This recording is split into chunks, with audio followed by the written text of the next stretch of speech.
Satyajit sir, Yes, sir. Sterling Patel. Thank you, sir.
Good morning, sir.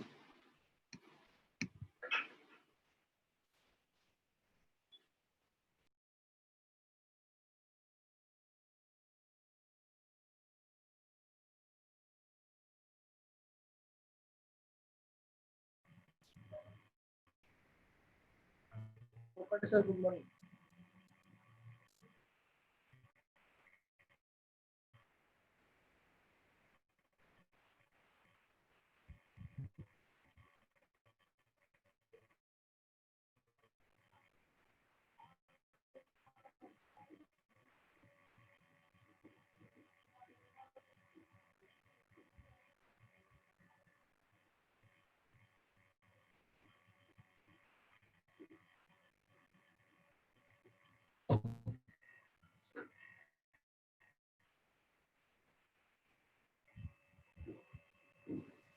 Good morning, sir. Good morning Gaurang. Good morning, sir. Hello Gaurang, माझा आवाज येतोय? Yes, sir. Yes, sir. Good morning, sir. Good morning. Sir आले का? Good हो morning. Sir. Sir आले. Snehlata madam आले.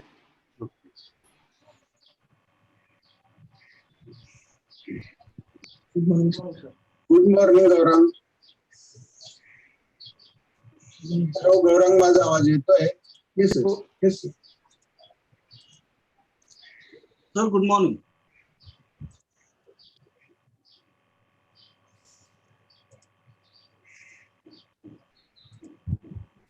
Good morning, sir. Good morning. Sir good morning. Good morning, sir. Good morning, sir.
Good morning, Nerkar sir. आवाज येतोय?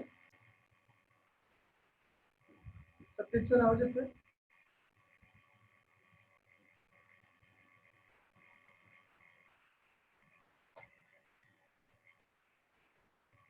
Satish sir आवाज येतोय माझा?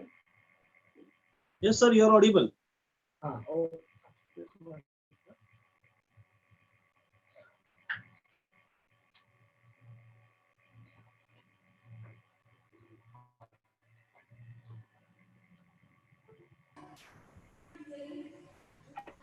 Sagar, good morning. Kokade sir, welcome. Good morning. Good morning, good morning. Thank you. झालं join झालं. Satish sir, Kokate sir संघटनेचे active कार्यकर्ते आहेत बरं का, आणि माझे खूप जवळचे स्नेही आहेत. सोलापूर विद्यापीठात त्यांचं खूप चांगलं काम आहे बरं का. Welcome. Thank you sir, thank you Satyajit sir, thank you. Parag sir, Parag sir, Yes, how welcome. are you? Good morning. Good I'm fine, morning. sir. I see all the organizers. Fine, sir. Nice to see you. Thorat sir. Sir नमस्कार. नमस्कार. sir. कुसंबीजी कसे आहात तुम्ही? Hello. Hello. Thorat sir नमस्कार म्हणतो. Kokate sir बोलतोय. नमस्कार Kokate sir, तुम्ही कुठं गावी आहात का मुंबईत आहात? नाही तर टेंभुर्णी. हो काय, good good. Tembhurni. Nice to meet you here. Thank you sir, thank you. कशा आहात? चाललंय व्यवस्थित? मजेत आहे. हो व्यवस्थित आहे. हा ठीक आहे सर. तुमचं मजेत चाललंय ना? हो आहे हो. Good good. फक्त फिरणं कमी असेल सध्या. हो. Right. How is doctor Sagar Waghmare? I'm fine, sir. Thank you. Very good. And where is Dr. Nerkar? येत आहेत सर एकत्रित. I see that. I see Dr. Kosambi. Sir, welcome and thank you for joining us. Thank you. How are you, Dr. Kosambi? I'm fine, sir. I'm fine. Absolutely fine. In fact, we should. I meet remember more. our visit along with Dr. Attar, sir. Oh, So I see. I'm remembering him a lot right now. Yes, yes. In fact, it was a Yes. very unfortunate and a sudden event. Yes. So Because you I completed your yes, sir. Shivaji Yeah, or I completed from Shivaji University, Shivaji University. Huh? and then I And joined in 2013 this Sate College. I see. That's good. Yes. So your faculty is quite young. Yes. Nice. And how do you expect the participants to be today? They are all from humanities or from different disciplines or? Yes, sir. It's literature, culture, and society is our broad concept. So there are so many participants, more than 2,500 I see. from all the disciplines. Yeah, Huh. But you we got a fantastic response from the participants. Very good, very good. Yeah.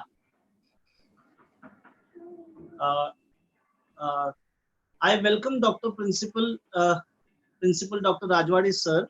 He's also here. Very Sir, good. I welcome you. Yes, hello. Welcome everyone. Thorat sir. Thank you, Dr. Rajwade ji. How are you? I'm fine, sir. And Good. very nice of you to accept. And Oh no, during lockdowns, every one of us perhaps is in search of some work or assignment.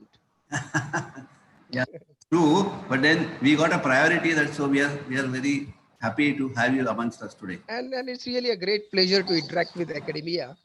Yeah. And webinars fortunately have given us that opportunity. And basically what has happened is that the travel and all those kinds of things are no constraint are not. Yes. So that's a very hassle important is thing. over. So this is perhaps a good byproduct of.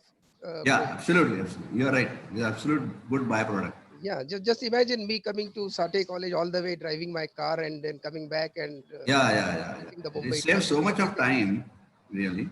And look, I'm sitting in my cozy chair in my own house now. Yeah. So Absolutely. what else one needs? Comfort is equally important. Yeah.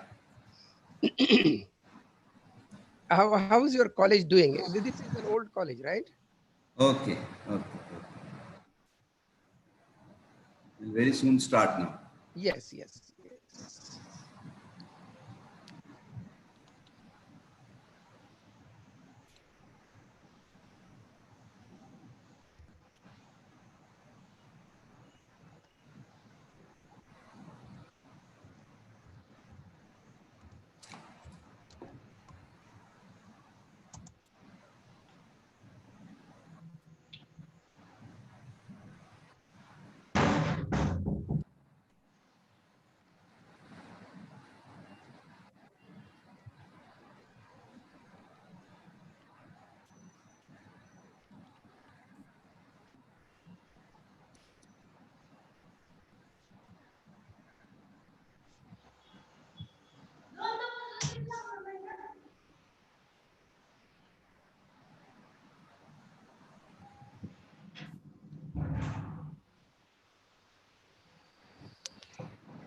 I welcome Parin Somani ma'am, who is our resource person. Thank you, ma'am, for joining us. Good morning, everyone. Good morning. Namaste, everyone. How are you? Fine, ma'am. Fine. Yeah, good.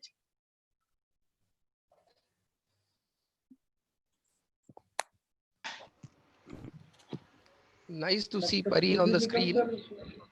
Thank you. I'm Ashok Thorat from Pune. Hello, Dr. Ashok Thorat. And- Lovely to hear you. I was Yeah. listening to your conversation earlier. Oh, I see. So you have logged in a little while ago. Yeah. I was there. Yeah, I was listening. Yeah. Good. I'm eager to listen to you really. Yes, and I'm looking forward to to a keynote speaker.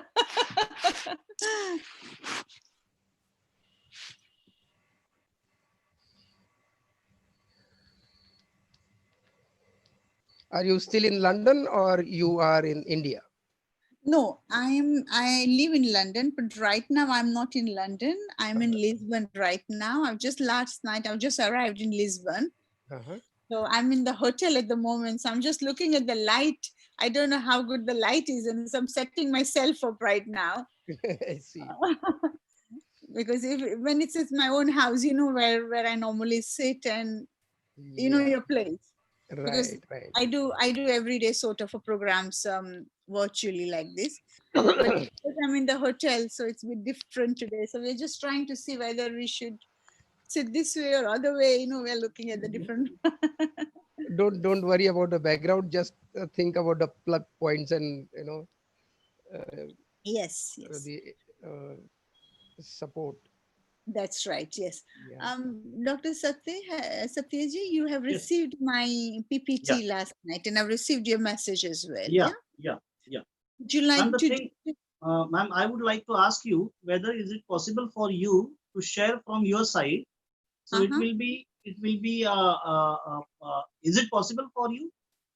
I'm only thinking because if it does get froze on my end, it's best. That was the reason why I send it to you. So if you can share at your end, so I will ask you to do. Can you please next slide or when you want the next slide, so you can change it for me. Absolutely. That I can do, ma'am. Okay, but you will not be visible at that time. Only the screen, only the PPT will be on the screen. Yeah, that's fine, but I will be seen on the small size or not? Like No. That window will not be open. If you share a screen from your side, in that small window, you will be visible. If you do it from your side. Okay, if I do it, I will be visible. Okay, that's fine. That's not an issue. It's okay. Okay. Normally, I have done it in the past. Like a couple of days ago, I was talking to the Nepal University on the 7th. I'm sure I mentioned it to you. I've sent my poster to you with the Nepal University. So they were sharing my screen. So I was there on the small size. From my side, I will do. Definitely do. Perfectly, yeah. So that's better. So I'm not worried because this is a new place for me right now, and I don't want to. I want to be more. I'm more. I want to talk, but I don't want to be concentrating on this technical side at this moment. Fine, ma'am. I will take care of it. Thank you. Kosambaji, I'll just request you to ensure that the control is with either the speaker or with you, and then at the instructions of the speaker, you will be changing the slides.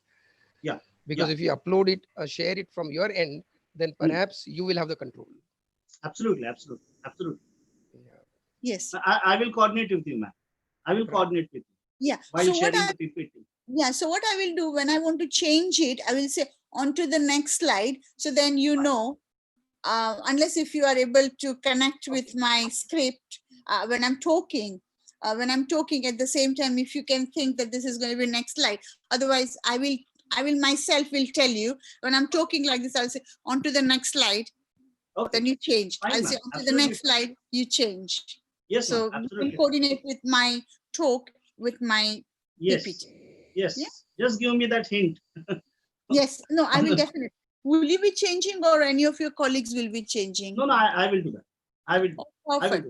Oh, excellent. Great. That's fine. And your colleague, Dr. Mahale. Mahali. Yeah. So she is it a he or a she?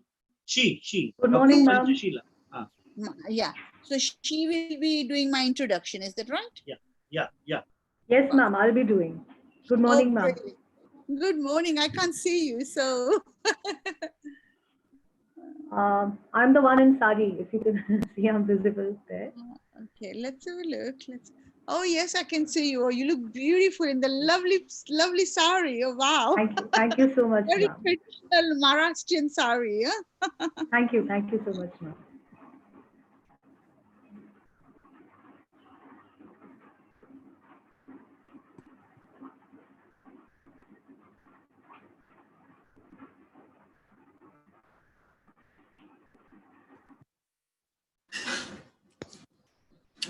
Hello, Professor Parin. Good morning.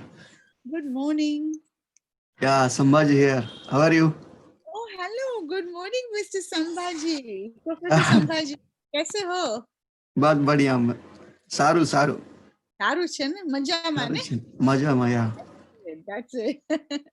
I'm glad that you're here.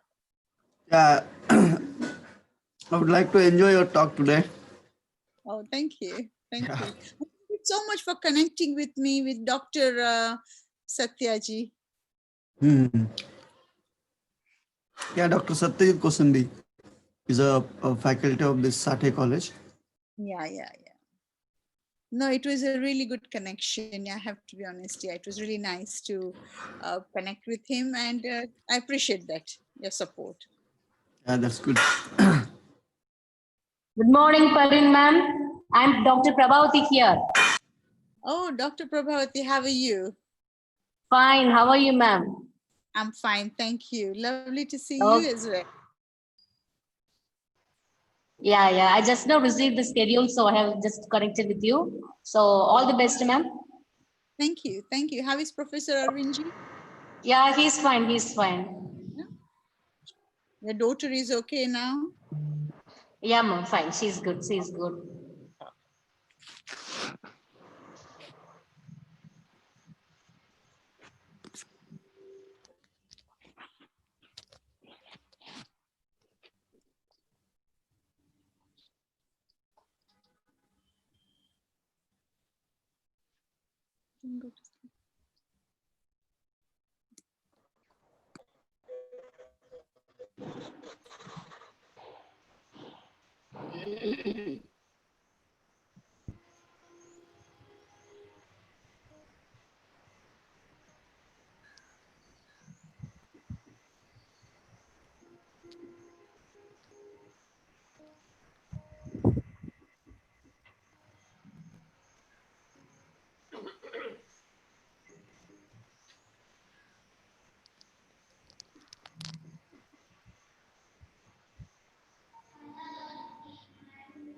Good morning, Thorat sir. Good morning. How are you, Professor Sirsat? Yeah, I'm fine, sir. What about you? Everything fine with me. Okay, thank you, sir.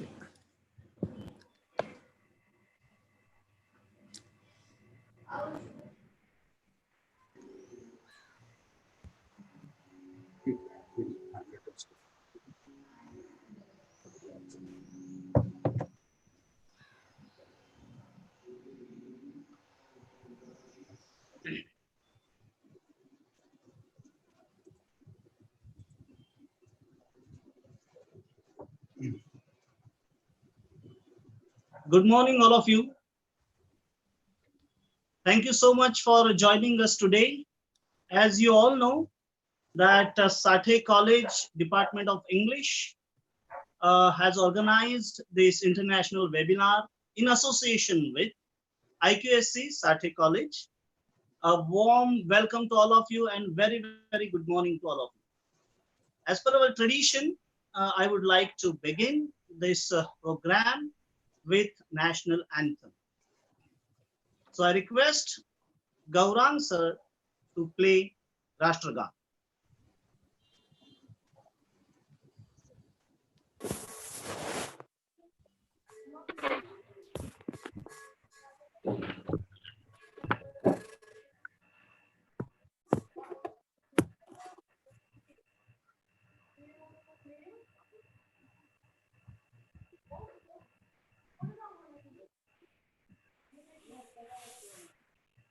जनगण मन अधिनायक जय हे भारत भाग्य विधाता पंजाब सिंध गुजरात मराठा द्राविड उत्कल बंगा विंध्य हिमाचल यमुना गंगा उच्चल जलधि तरंगा तव शुभ नामे जागे तव शुभ आशीष मांगे गाहे तव जय गाथा जन गण मंगलदायक जय हे भारत भाग्य विधाता जय हे जय हे जय हे जय जय जय जय हे।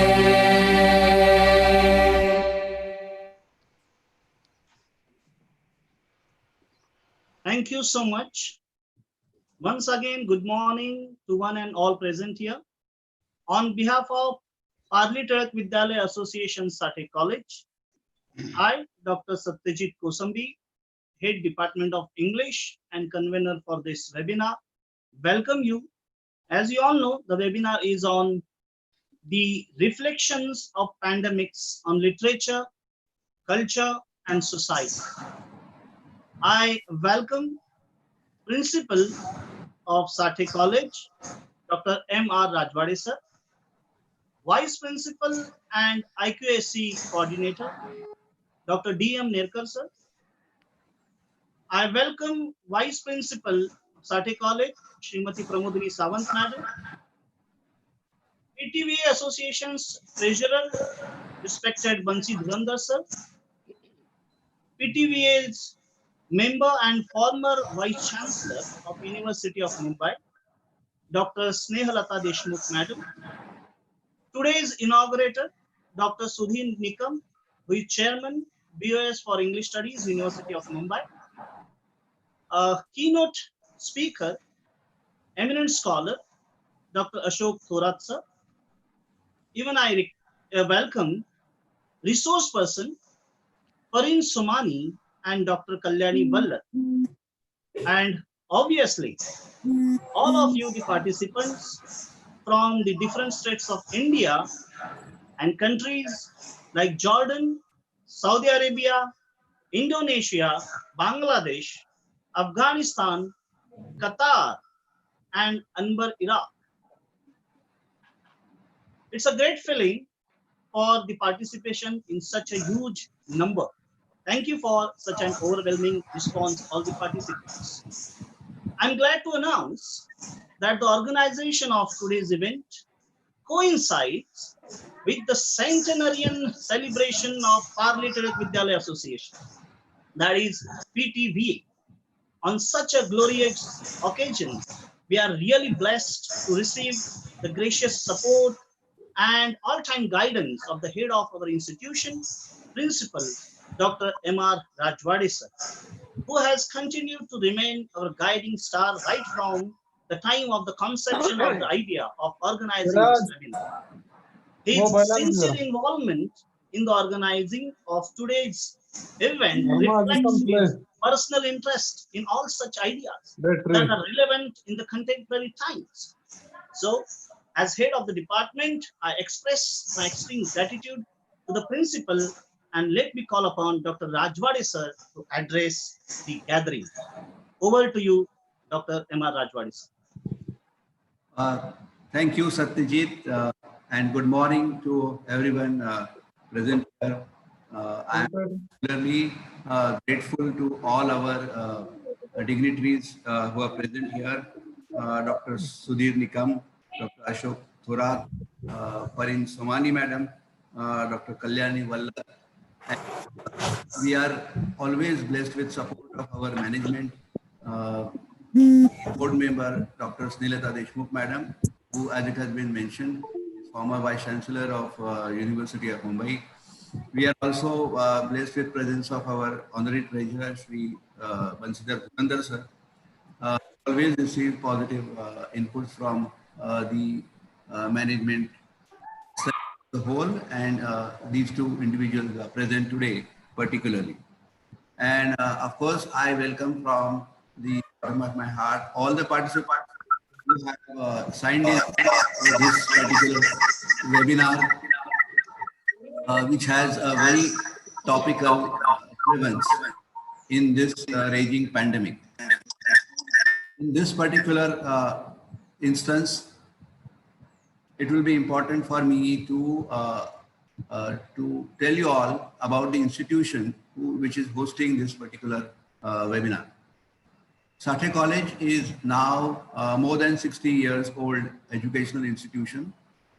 We run courses in arts, science, commerce stream, and which are undergraduate courses, and also undergraduate courses that is called as self-financing mode in information technology, management studies, and in what is called as communication and journalism.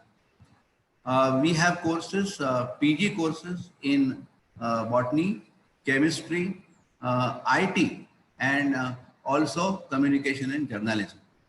We have courses in Buddhism, courses in MA and Hindi.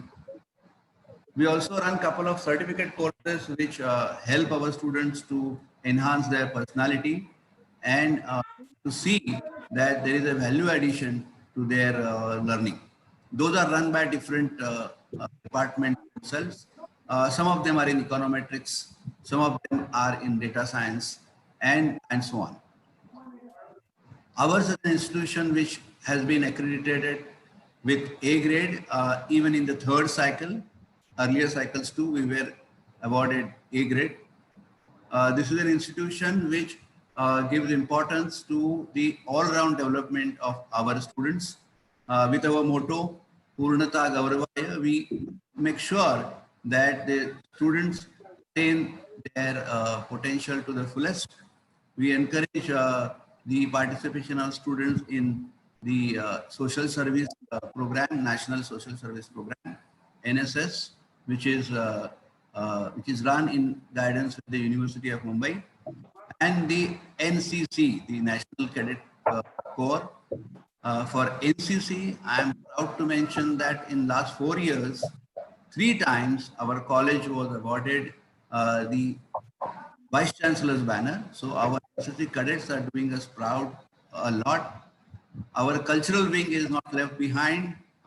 This year, in fact, this which 1920, we were awarded as champions of this particular festival, youth festival by University of Mumbai. So in this sense, college strives for excellence among students. Our staff too is a well-trained staff. They have attained heights in their individual academic pursuits.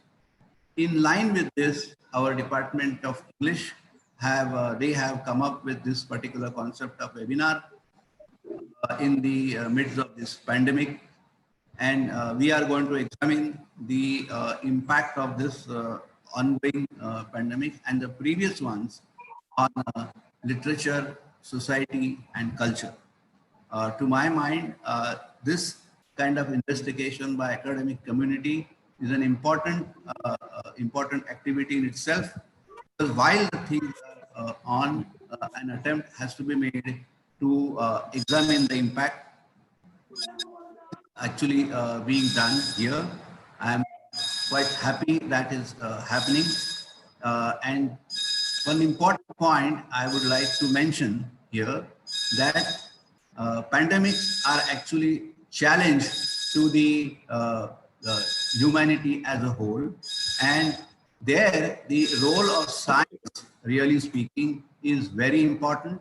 And we must remember that science has what made progress in all these 100 years, while these pandemics are challenging the very existence of human being.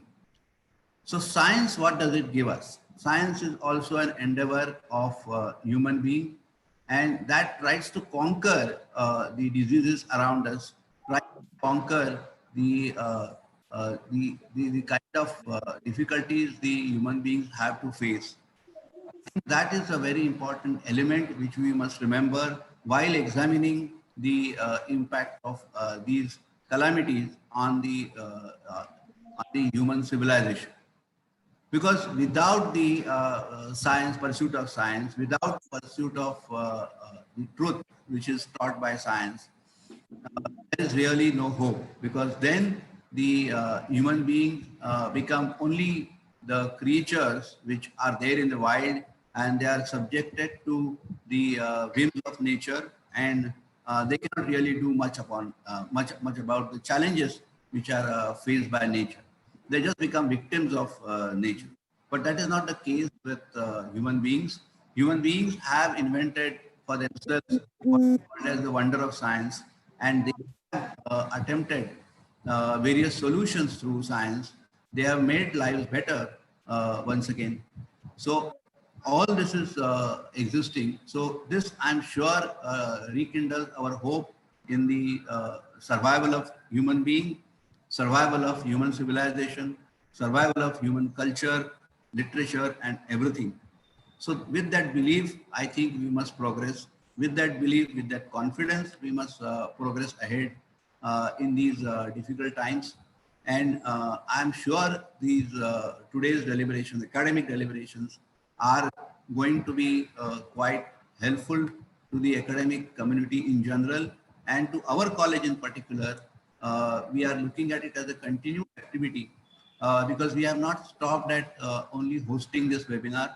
I'm sure the organizer shall tell you that in addition to the webinar, we have also call of papers on this theme, and we are hoping that this particular initiative which we have started will be pursued in right earnest in terms of academic understanding of this particular subject. I congratulate the Department of English for taking this initiative, and also the IQAC, Internal Quality Assurance Cell of the college, which has the responsibility of ensuring that such activities do take place and they continue in the future in these circumstances. Thank you, and thank you very much for asking me to inaugurate to the inauguration function of this particular webinar. Thank you, Satyajit. Back to you. Thank you so much, sir, for your kind words, your blessings and encouragement. Thank you. As I earlier spoke, that we are celebrating the centenarian celebration of ATVA Association. Parle Tilak Vidyalaya Association's member and former Vice Chancellor of University of Mumbai, Dr. Snehalata Deshmukh, is here with us. So I request you, ma'am, to address us and give us blessings. Over to you, Dr. Snehalata Deshmukh, ma'am. Thank you very much. I'm really honored to be amongst you. The Department of English has done an excellent service to the humanity. I congratulate the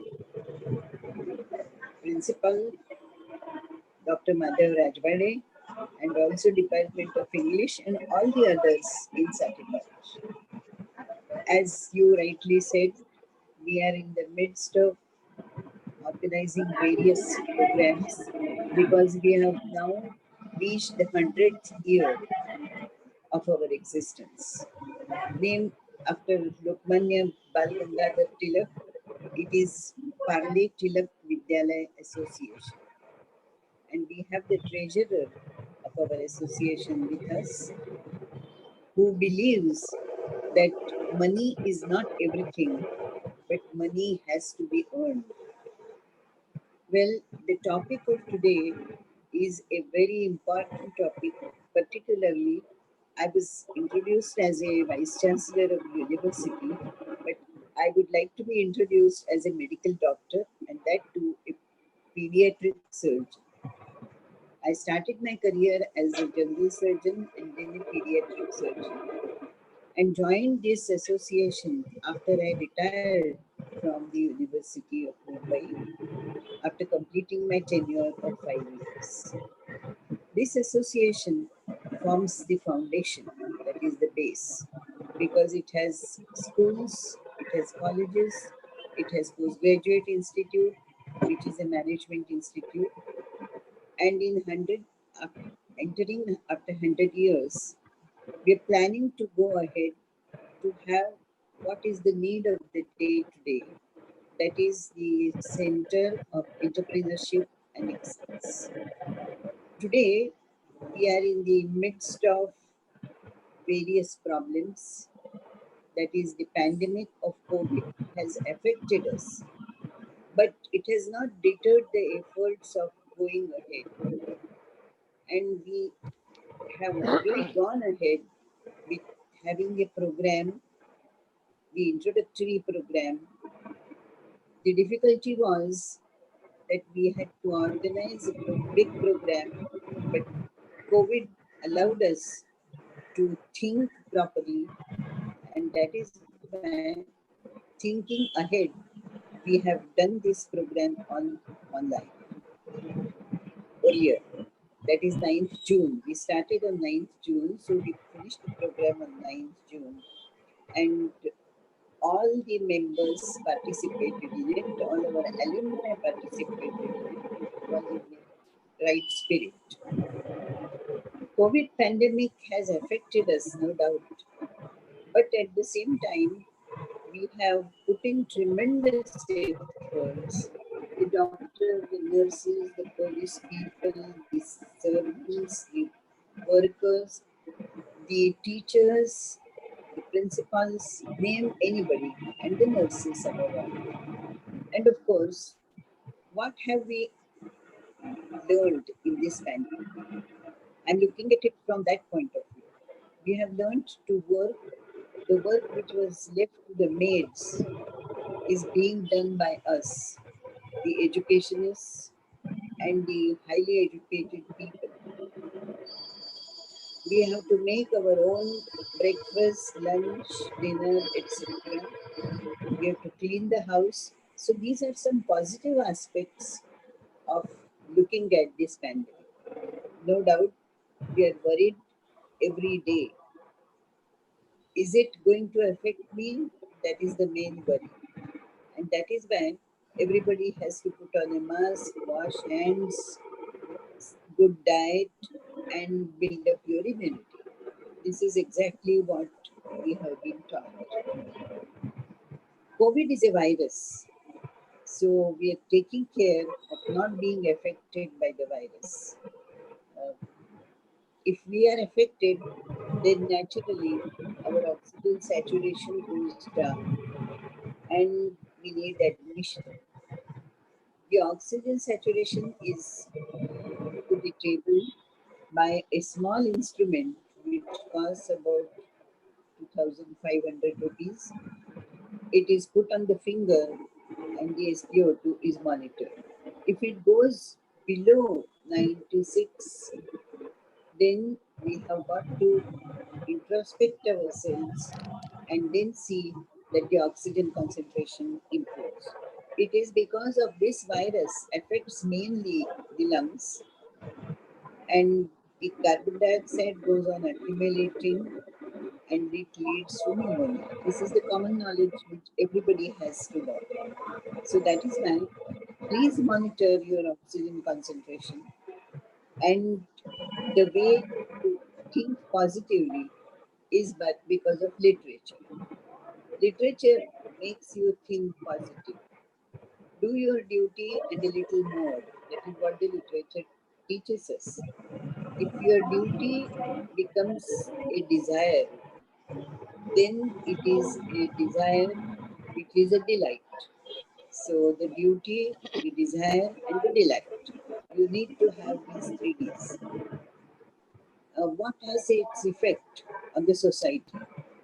On the society, there is a effect that you have to work hard, think of the future, think not only of the family but also of the society, because it affects.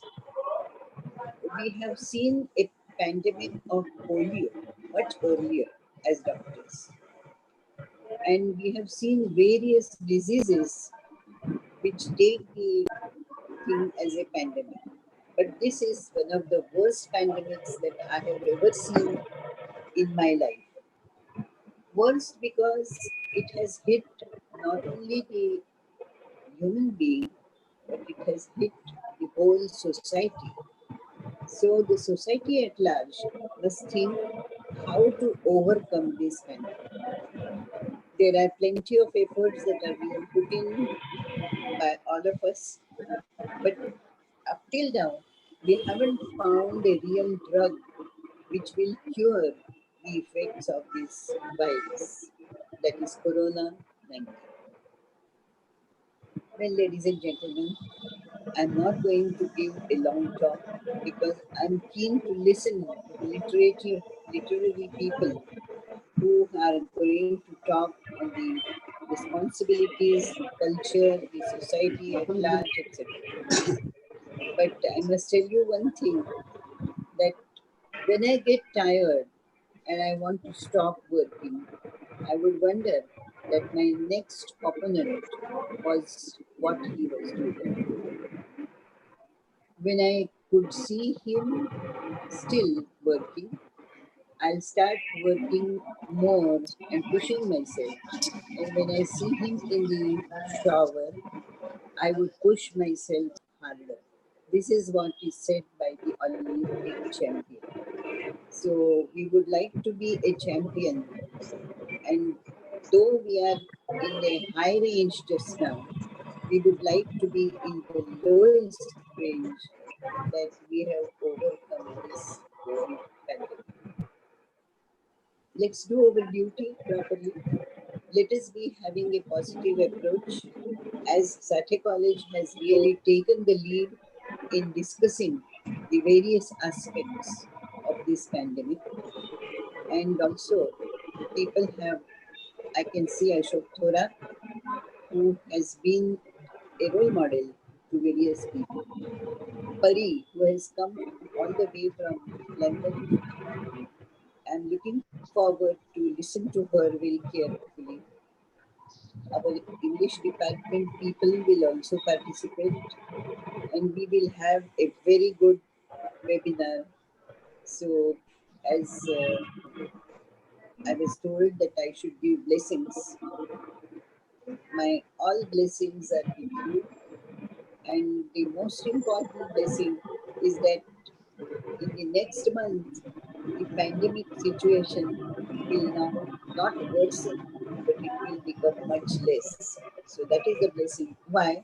Because next month we are going to have Lord Ganesh's pujan. And Lord Ganesh is known to take all the problems, worries, tensions. As a surgeon, we respect Lord Ganesh very much because it is still the first head transplant all over the world. We surgeons do many transplants. The lung transplant is also already being done now, but various transplants are also important. At the same time, the brain transplant, head transplant is the most important thing. So let us pray to Lord Ganesh to see to it that give us the strength to bear this pandemic problem, but at the same time see to it that this pandemic now does not continue for a longer time. Particularly, the mortality should be reduced totally. So, ladies and gentlemen, let me stop here. And I think everybody understands Marathi. Sathe College is known for their language skills, not only English, but also Marathi and Sanskrit. So let me end up with a small quotation in Marathi of one of the poets whom I respected very much. I still respect him, but he is no more. That is Kavi Kusumagraj. He says, नाविकामी परंतु फिरतो सात नभा खाली निर्मितो नवक्षितिजे पुढे चला उभारा शुभ्र शिलेती गर्वाने भरती आणि कथा या खुळ्या सागराला अनंत अमुची ध्येया सक्ती अनंत अनाशा किनारा तुला पामरा. त्या सागराला किनारा आहे, पण आपल्या सगळ्यांच्या उत्साहाला किनारा नाहीये. हा उत्साह असाच खळखळत राहू दे आणि तुमच्या पंखात गरुडाचं बळ येऊ दे, एवढी मी ईश्वर चरणी प्रार्थना करते आणि माझं प्रास्ताविक संपवते. नमस्कार. Thank you so much, ma'am, for your kind words and blessings and directions. Thank you. Now I'm moving to the next person. Without whose support and consistent guidance, this program would not have been possible. Yes, IQAC coordinator and vice principal, Dr. D.M. Nerkar sir, I kindly request you to address the audience. Over to you, Dr. Nerkar sir. Good morning, management representative, Dr. Snehalata Deshmukh Madam, former Vice Chancellor, University of Mumbai, Sri Bansidhar Dhurandhar Sir, Honorary Treasurer, PTVA, Principal Dr. M.R. Rajwade, Vice Principal P.M. Sawant Madam, dignitaries online, Dr. Ashok Thorat, Director, Institute of Advanced Studies in English, Pune, Ms. Parin Somani, well-known academic and eminent writer, London, UK, Dr.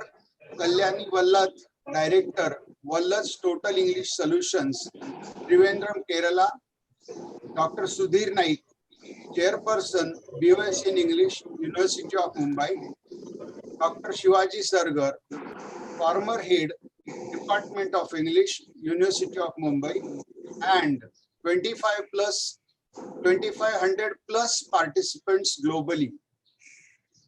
I welcome all of you for this academic endeavor of PTVS Sathe College, Department of English in association with Internal Quality Assurance Cell, entitled as The Reflections of Pandemics on the Literature, Culture, and Society. The youths are the pillars of our nation. Sathe College has always believed in uplifting their students and constantly strive to provide students opportunities to upskill and support themselves.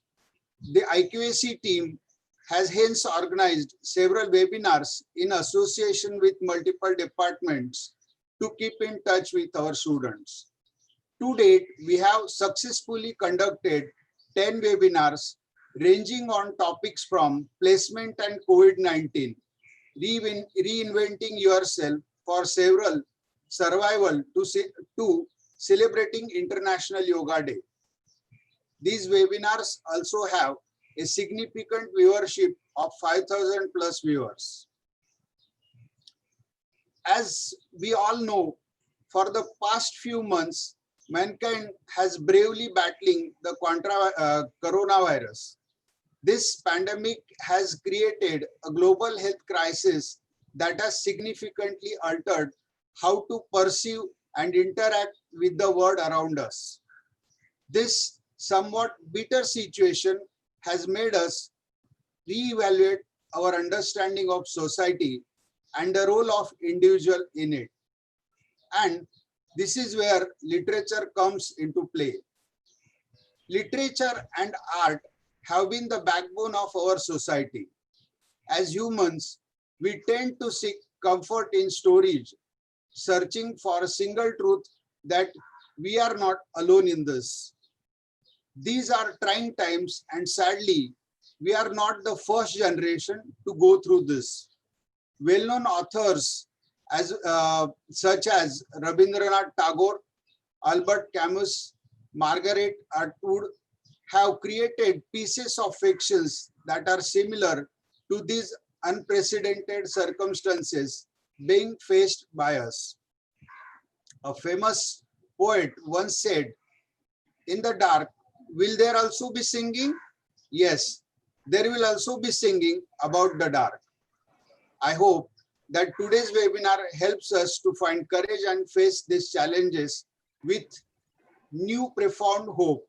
I wholeheartedly thank the dignitaries and the participants attending this webinar. I would also like to highlight the efforts of all the staff members, especially the English department, who has made this webinar possible. I wish all good health, stay safe. Thank you. Over to Dr. Satyajit. Thank you. Thank you so much for your kind guidance as always, and the concept note given by you. Thank you. Thank you, Dr. Nirkar, sir. And now it's time for me to introduce the guest of honor for today's webinar. Let me introduce Dr. Sudhir Nikam, sir, who is the inaugurator of this webinar. He is an associate professor and head PG Department of English, BNN College, Bhiwandi, Thane. He is chairman of BOS of English, University of Mumbai. He is member of BOS SRT Marathwada University, Nanded.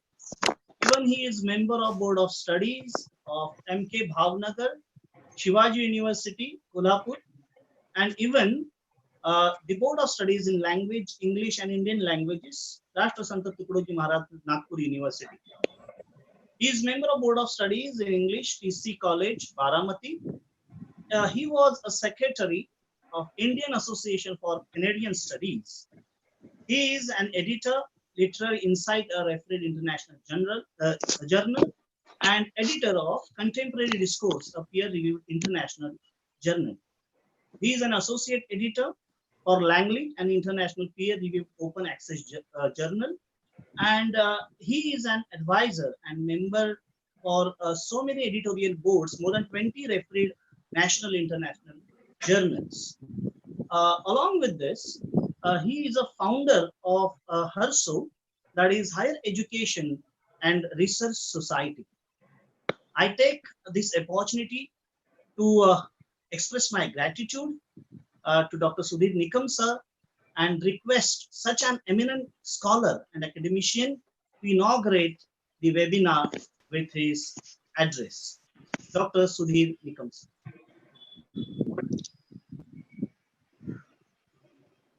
Thank you, Dr. Satyajit, for giving such a nice introduction. Distinguished guests, professors, and research scholars from different universities and colleges. My special thanks goes to Principal M.R. Rajwade, who has taken a key role in organizing the webinar. The members of the management of Parle Tilak Vidyalaya Association and the patron, Dr. Snehalata Deshmukh, former Vice Chancellor of University of Mumbai, IQAC coordinator, Dr.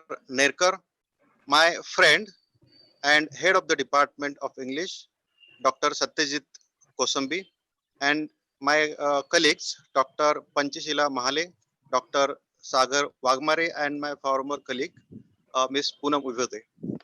Friends, it is indeed a great pleasure and honor for me to be here on the occasion of official opening of one-day international webinar on the reflection of pandemic identification in literature, culture, and society. So the very title of this webinar shows the keen interest of the organizers in conducting this webinar with the focus on identification of literature and culture and society. So this webinar, which is organized by Association Sathe Colleges, and Department of English is famous for its activities throughout the year through various mediums. And this webinar has been organized in association with IQAC of the college. Friends, I am also delighted to share this new online platform with my stalwart colleagues, Dr. Ashok Thorat, my teacher, Dr. Kalyani Vallat, Dr. Parin Somani, Dr. Shivaji Sarga. Let me express my most sincere thanks to the organizers for inviting me to deliver a few remarks at this auspicious occasion. I am pleased to note that Parle-Tilak Vidyalaya Association Sathe College, Mumbai has grown in strength and is making wonderful contribution in debates on reflections of pandemic on literature, culture, and society. Friends, pandemics, as we know, are mass murderers in a symbolic way. Diseases like plague, smallpox, influenza, cholera, and the latest one, COVID-19, ruin families, towns, and leave a generation scarred and scared. Devastation caused by outbreaks impacted many major writers across India. So these writers include Rabindranath Tagore, even Premchand, Suryakant Tripathi Nirala, Fakir Mohan Senapati, and many other writers. In fact, they got inspiration to write poems, short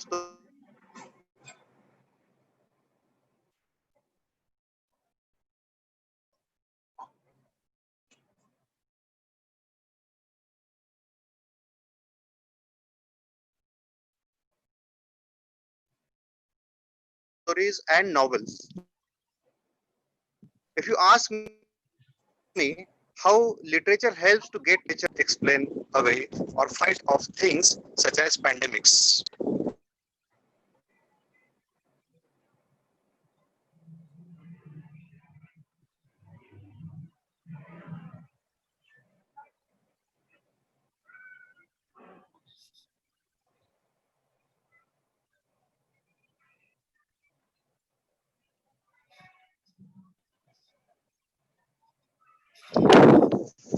Writers, am I audible?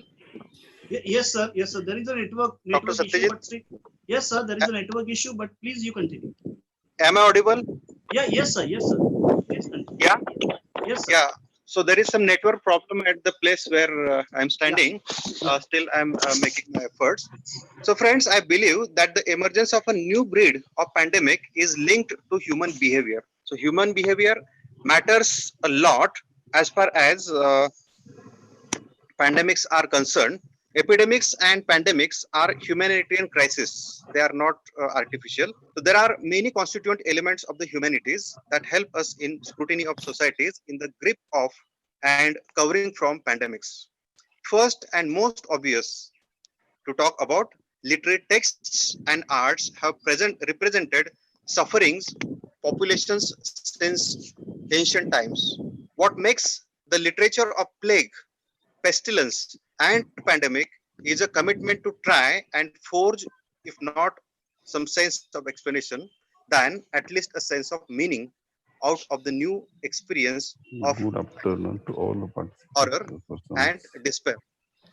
We have now seen, as a result of pandemic, a heightened interest of Daniel Defoe's Journal of Plague Year, for example, or even Mary Shelley's The Last Man, or we can refer to Albert Camus' The Plague, and numerous eco-disaster fiction from Margaret Atwood and Stephen King, and even Jim Kress.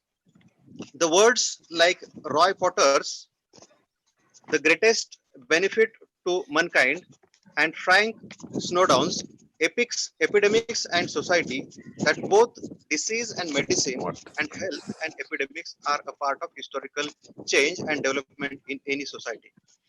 So when we talk about the impact of pandemic on corona outbreaks on society, it is clear that these outbreaks have shaped politics, crushed revolutions, and entrenched racial and economic discrimination. Epidemics have also altered the societies they have spread through, affecting personal relationships, the work of artists and intellectual, and man-made and natural environments. When you ask me why this happened, my answer is the social structures have allowed diseases to flourish. So nobody is responsible, social structure itself. My dear friends, remember epidemic diseases are not random events that afflict societies capriciously or without warning. On the other hand, every society produces its own specific vulnerabilities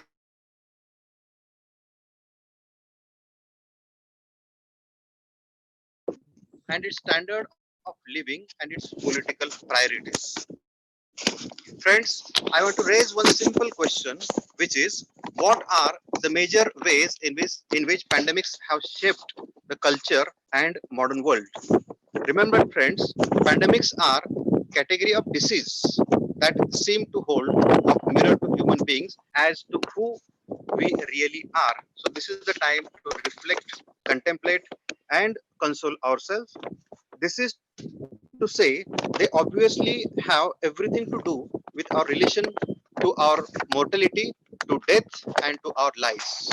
They also reflect our relationships with the environment, the built environment that we create, and the natural environment that responds. They show the moral relationships that we have towards each other as people, and we are seeing that today. During the lockdown period, I read so many articles about coronavirus. I understood that it raises really deep philosophical, religious, and moral issues, even industrial and economic issues. So these outbreaks always reveal the hidden structures, the hidden forms of communication in society. They reveal our complicated and invisible food chain. Pandemics reveal who the society cares about and who it ignores. At the end, I will say pandemics and solipsism are the two things that human nature can't conquer. Pandemics have affected human history in many ways, such as culturally, politically, financially, demographically, and even biologically. But at the same time, it leaves a new room for literature, and with this, you can learn how to deal with corona trauma. It also forces you to implement new socio-economic structure. It also gives a scope to adopt new culture and forms good relationships. Thank you, friends, and congratulations to organizing committee and the entire team for organizing this webinar. And I am also grateful for the trust you have placed in me to carry on this task. In closing, I would like to express again my deepest appreciation to Parle Tilak Vidyalaya Association's Sathe College for inviting me here as a chief guest for the inaugural function. Special thanks and love to all delegates who blessed us with their presence and took out valuable time of your busy schedule. Thank you so much for your cooperation. Thank you. Thanks a lot. Stay home, stay safe. Over to Dr. Satyajit. Thank you. Thank you so much, sir. Your presence means a lot to us. And officially, you inaugurated this webinar. I'm very, very thankful to you for your remarkable words and constant encouragement. Thank you. Thank you, sir. And now, I take you all towards the keynote address. I call upon my colleague and faculty member, Dr. Sagar Wagmare, to introduce today's keynote speaker, eminent scholar, stalwart, Dr. Ashok Thorat. I request Dr. Sagar Wagmare to introduce today's keynote speaker. Thank you, Dr. Satyajit, sir. I'm very much delighted and honored to introduce my teacher and keynote speaker of the day's international webinar, Dr. Ashok Thorat. Dr. Ashok Thorat, founder director of Institute of Advanced Studies in English School.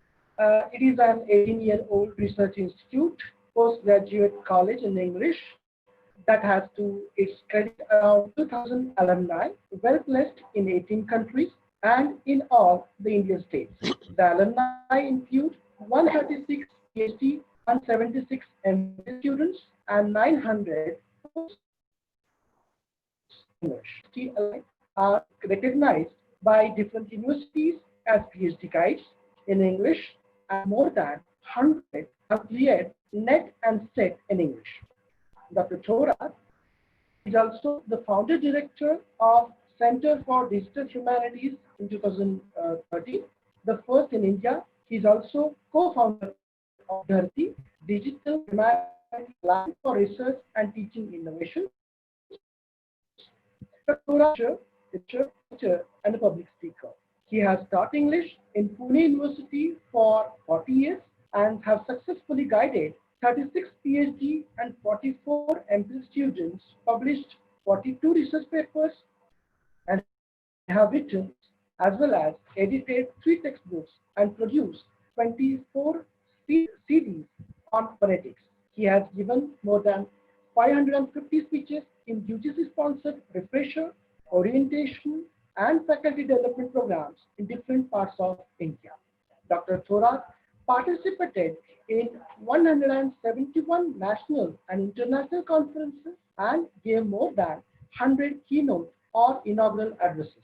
Dr. Thorat traveled for academic purposes all over India and visited about 40 major cities from US, Canada, UK, Germany, Spain, France, Switzerland, Australia, Thailand, and Myanmar. Dr. Thorat is a public intellectual who has worked as an expert on several important UC bodies and statutory bodies of more than 20 Indian universities. Pune University, he worked as Dean, Faculty of Arts and Fine Arts for 11 years, Chairperson for Board of Studies for 15 years, Member of Senate and Academic Council for 20 years each. He has been appointed as an advisory board member for the journals published from UK. It's entitled as Journal of Multicultural Discourses, and the Netherlands Pragmatics and Society. Dr. Thorat is a member of several learned bodies, recipient of some prestigious awards too. His areas of interest are teacher training, pragmatics, communication, digital human, and doing research. So I'm very happy that Dr. Thorat sir is with us. I request Dr. Thorat to begin his keynote address. Thank you. Thank you, Dr. Sagar Wagmare, for introducing me so elaborately. At the outset, I'd like to thank Principal of Sathe College, Dr. Madhav Rajwade, IQAC Coordinator, Dr. Merkar, and the convener of this conference, Dr. Kosambi, for inviting me to give a keynote address in this webinar titled Reflections of Pandemics on Literature, Culture, and Society. I feel honored by the presence of Dr. Snehalata Deshmukh, former Vice Chancellor of the University of Mumbai, and several dignitaries, including Dr. Sudhir Nikam, Dr. Shivaji Sargar, Pareen Somani, Kalyani Vallath, and many more. Listening to Principal Rajwade and Dr. Snehalata Deshmukh was indeed a great pleasure. In fact, they have set the tone for the webinar. And I just have to build on whatever they have said during their speeches. As all the previous speakers have highlighted, COVID-19 has paralyzed all of us. The magnitude and complexity of the crisis are deeper than they really look at the surface. And it is likely to have long-term impact. on society and culture, and the reflections will be seen in literature for several years.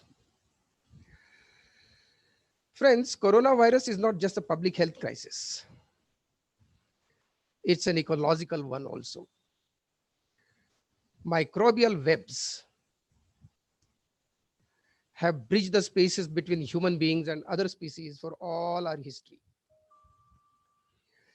Cultural practices maximize the exchange of microbes as people farmed, tended livestock, fermented their food, dipped their hands in common bowls, and greeted one another with touch.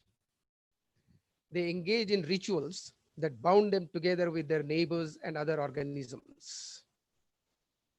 So we share microbes with other people and organisms. And precisely for this reason, human body cannot be seen as a self-contained vessel defined by one's genetic code and ruled by a brain, but it's a microbial ecosystem. And this thought will recur during my speech till the end. The diseases which are the outcomes of this interaction initially remained confined to the places where they originated. But as mobilization got accelerated, the spread became wider. That is why the first wave of the cholera outbreak in 1832 and 33 is treated as the first true pandemic. It reached every inhabited continent by hitching rides on caravans and ships. You all know, all epidemics are unwelcome visitants and leave one day as unexpectedly as they had come, and the routine continues. But the biological threat caused by COVID-19 is more complex in its nature as well as its impact. And the routine, whenever it resumes, is likely to be a new normal or an altered routine. And that is going to be the thrust of my speech here onwards. Writers are more sensitive human beings and are capable of capturing the essence of happenings around them and of depicting the human experience and human response in an artistic manner. It is literature that effectively chronicles the impact, both external as well as internal, in its varied aspects. In the next 40 minutes, therefore, I will discuss the bond of pen and pandemic in the context of COVID-19. I'll begin with the origin of pandemics, just to set the context a little elaborately. Then move on to the reflections of pandemic in literature, global as well as Indian. And then I'll talk about how COVID-19 is reshaping or rewriting our imagination. So let me share my PPT.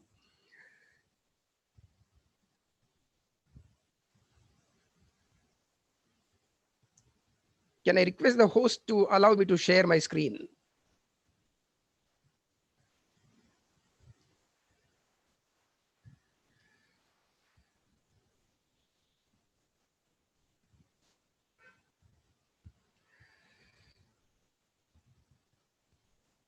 Dr. Kusambi, can you please allow me to share my screen?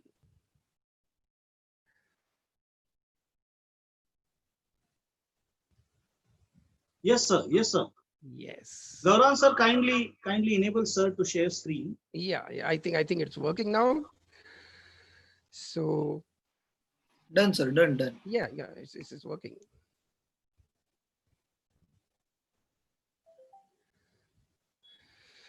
Yes.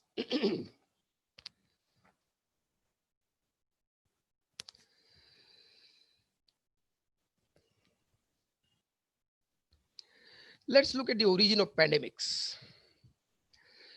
The history of civilization has hinged on the building and demolition of boundaries between species, as I've just mentioned in my introduction. As cities and farm operations grew, people and animals crowded closer together. The result was a new epidemiological order in which zoonotic diseases, that is, ones that could jump from animal to human, thrived.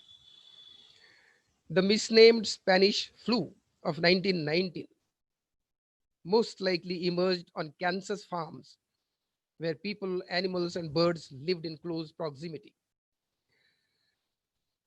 Early cases of avian flu in 1996 and SARS in 2002 were found in animals in Guangdong province, among the most densely settled place in history in terms of people and livestock. The Center for Disease Control and Prevention estimates that 3/4 of the new or emerging diseases that infect human beings have originated in wild or domestic animals. In addition to the familiar pathogens like Ebola, Zika, avian flu, swine flu, researchers have counted around 200 other infectious diseases that have broken out more than 1,200 times over the past 3 decades. In the past few decades, Hubei province and Wuhan in particular have become the major manufacturing center. The sprawling of the city of Wuhan was accompanied by people getting pushed off their small farms and growth of vast slums.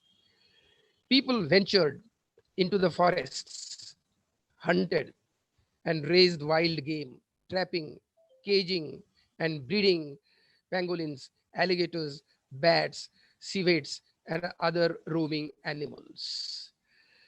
By harvesting animals from the forests, they flushed out pathogens, drawing them into a thriving city. Coincidentally, in the last 20 years, 5 viruses spread through China.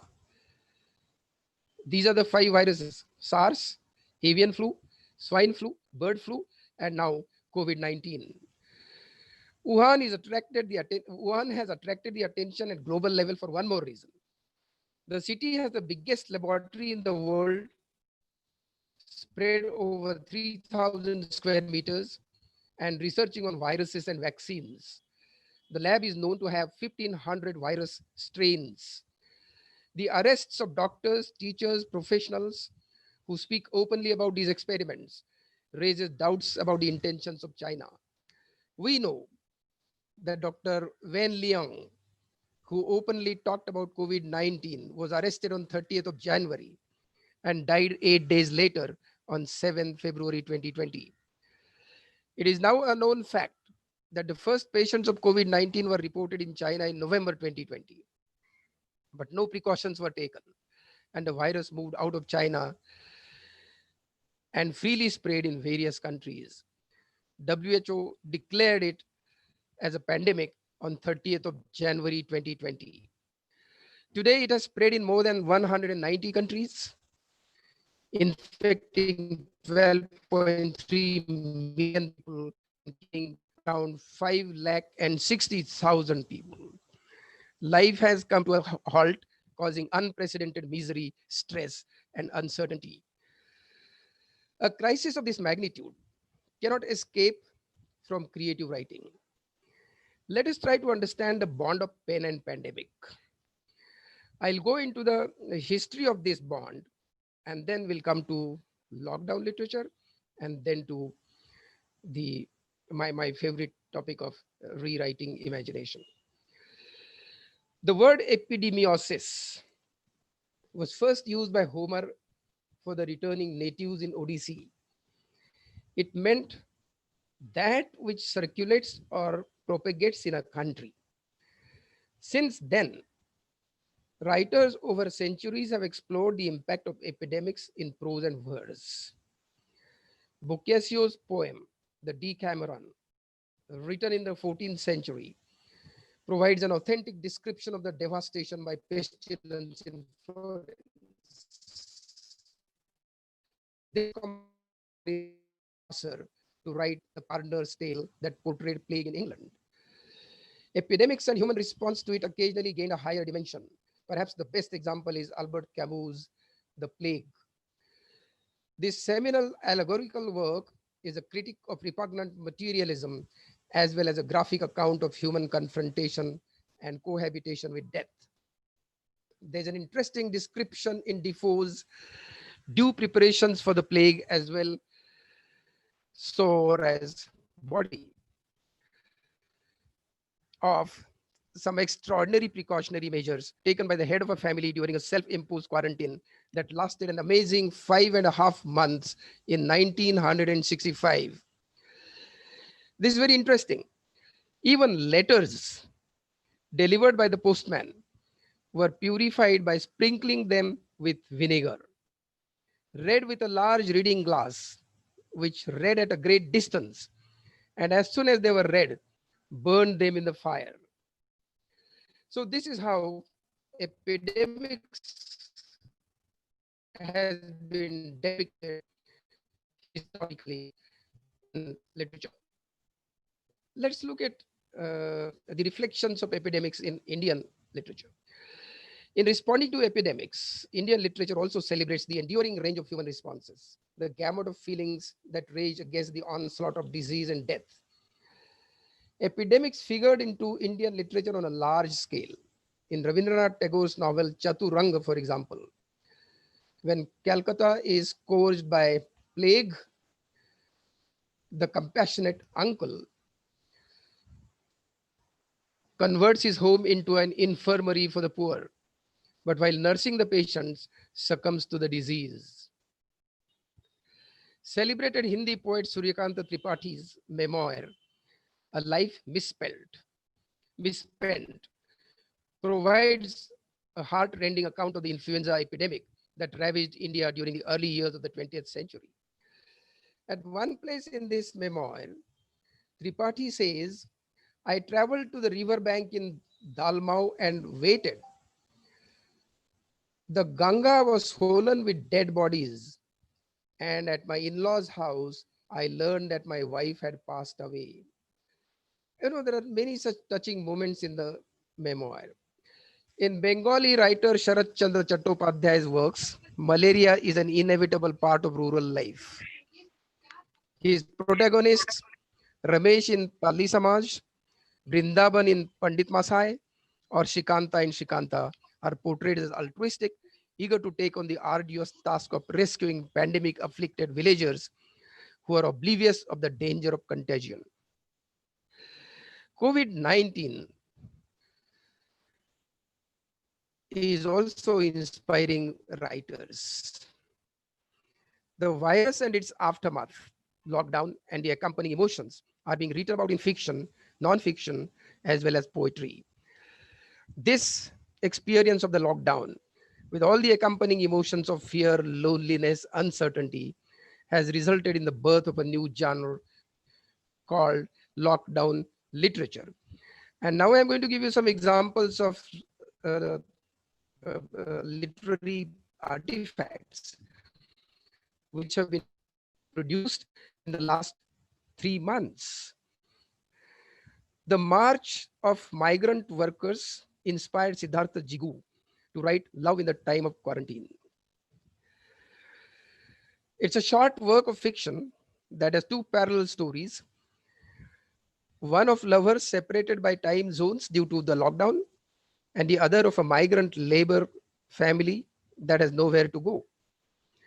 This book was inspired by the sight on the 3rd or 4th day of lockdown of a family consisting of parents, 2 kids, and a dog, just walking on that hot blazing afternoon. This self-published work has had 1,500 downloads since it was released on Amazon Kindle in April 2020. Speaking Tiger released the ebook the day before today, Lockdown Stories by Gayatri Gill, on June 1, 2020. Gayatri is a Mumbai-based producer and scriptwriter. She started writing in the first week of lockdown and shared the stories on WhatsApp groups, and they were widely read and appreciated. Finally, she compiled and published in the form of an ebook. Shobha Day, starting writing within weeks of the lockdown and released in the last week of June 2020, her ebook, Lockdown Liaisons, a collection of 10 short stories that capture the struggle of people in making sense of their upended lives. The book includes a tale of a migrant worker reluctant to leave Mumbai and all his pangs associated with that, and a woman weighed down by loans and housework and the desperateness associated with this state of her mind. Shobha Day calls this book a response to the emotional pandemic inside all our hearts. So it is not just a biological pandemic, it's an emotional pandemic.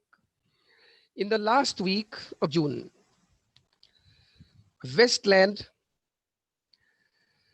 published The Immune Organization, a non-fiction title by Jaspreet Bindra. Bindra lists 17 antibodies like decentralization and partnership that organizations can develop to stay immune if there is another pandemic. So this book is related to the business world. He has been invited by a business school to convert this ebook into a course. So see the variety of manifestations, literary manifestations. Arundhati Roy has recently published an essay titled Pandemic is a Portal. Arundhati Roy refers to this pandemic as a portal. She writes, coronavirus is more than a virus. Whatever it is, coronavirus has made the mighty kneel and brought the world to a halt like nothing else could. Our minds are still racing back and forth, longing for a return to normality. Historically, pandemics have forced humans to break with the past and imagine their world anew. This one is no different. It's a portal, a gateway between one world and the next.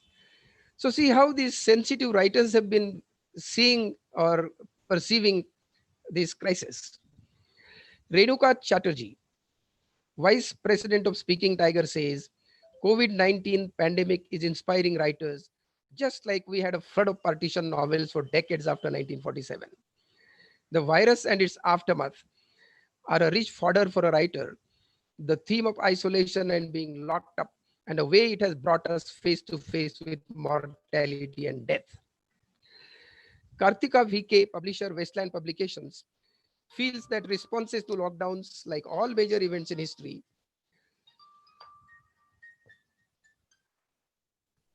be it war or pandemic, in the form of books or cinema, are bound to keep coming for a very long time. And in this context, I would like to mention our proposed anthology, which we plan to publish next month. This anthology will include poems, short stories, and critical writing written during the lockdowns. And that's why it is going to be titled as Lockdown, an anthology of prose and poetry.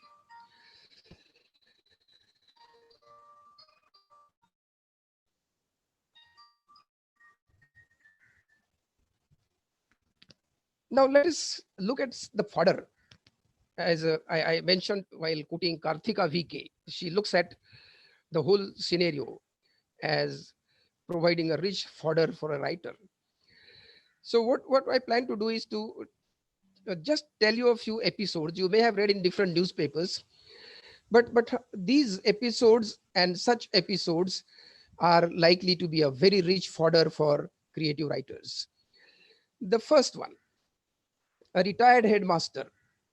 I wouldn't mention the name and the place for obvious reasons. A retired headmaster feeling bad about the police constables performing duty for long hours without respite, invited them to his house and offered food continuously for 3 to 4 days. Later, he developed symptoms, was found positive, and died of corona. This is something similar to Rabindranath Tagore's book. The second episode is a young man from Khadki, Pune, had symptoms similar to corona and swab was taken for test. On 14th May at 9:30 p.m., he commits suicide by jumping over terrace, and the next day his report was negative. Look at the tragedy. 54-year-old man from the central part of Pune city, after midnight, feels uneasy, so his relatives dial various numbers for ambulance.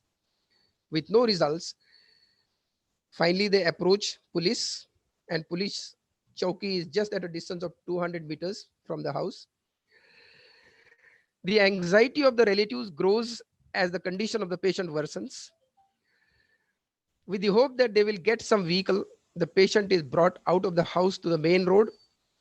Neither police nor the relatives nor any public system is there to rescue. 2.5 hours wait and the patient becomes serious. They draw a plastic chair and make him sit. The man dies in the chair. When a tempo carrying vegetables takes him to Sassoon Hospital, the hospital declares dead. A son-in-law working and living in Mumbai travels stealthily with the assistance or maneuverings of his father-in-law by a tempo carrying agricultural products. You are familiar with this situation because in the last month, no commuting was allowed as per government rules. So he traveled stealthily by a tempo. And when the tempo breaks down at the midnight, the father-in-law sends 2 adventurous bikers to bring him and his wife to his house in Nagar district. Next morning, he has high fever, goes to a doctor who was his brother-in-law, practicing in a neighboring village.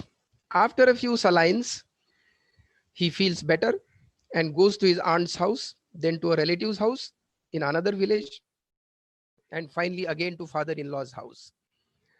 Soon he develops symptoms of corona and finally dies. The government officials work day and night to identify and create a list of his contacts and struggle to quarantine around 200 identified contacts. In Aurangabad district, a young man was so happy because his wife delivered a male baby around July 1, 2020. He was so happy that he visited his parents, brothers, sisters, aunts, and uncles in different places to share the news. Then he came back to his hometown and enthusiastically distributed pedhas all over the town. 3 days later, he was detected positive, and the government machinery is busy identifying and quarantining more than 150 people. A very thrilling story of Jumlu, the wedding of Goldie and Virendra,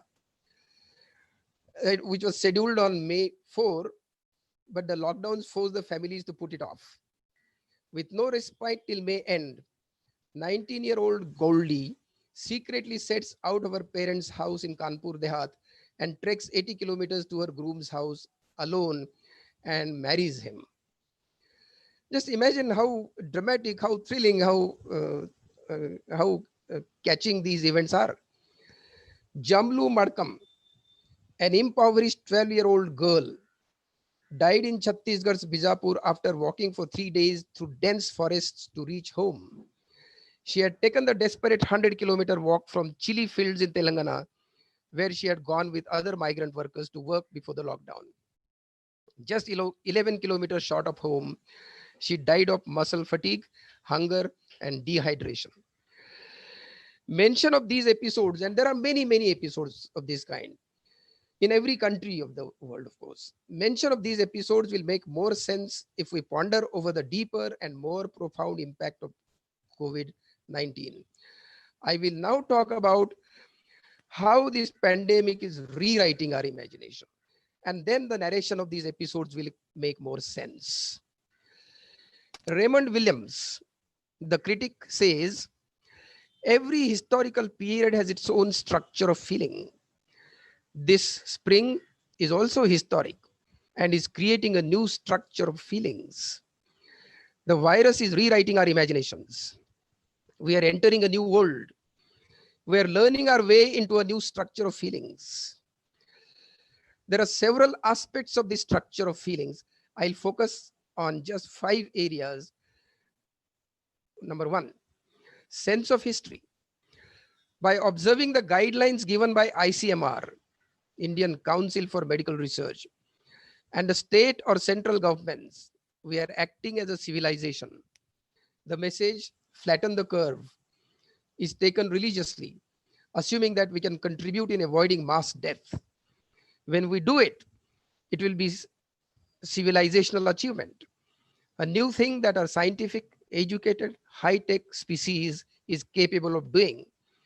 We have decided to sacrifice over these months so that in the future, people won't suffer as much as they would otherwise. This has given a sense of solidarity. Doing this, we know that we are living in a moment of historic importance. We realize that we do now, well or badly, whatever we do now, well or badly, will be remembered later on. This sense of enacting history matters.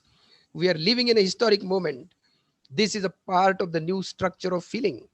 Each one of us are sharing this feeling.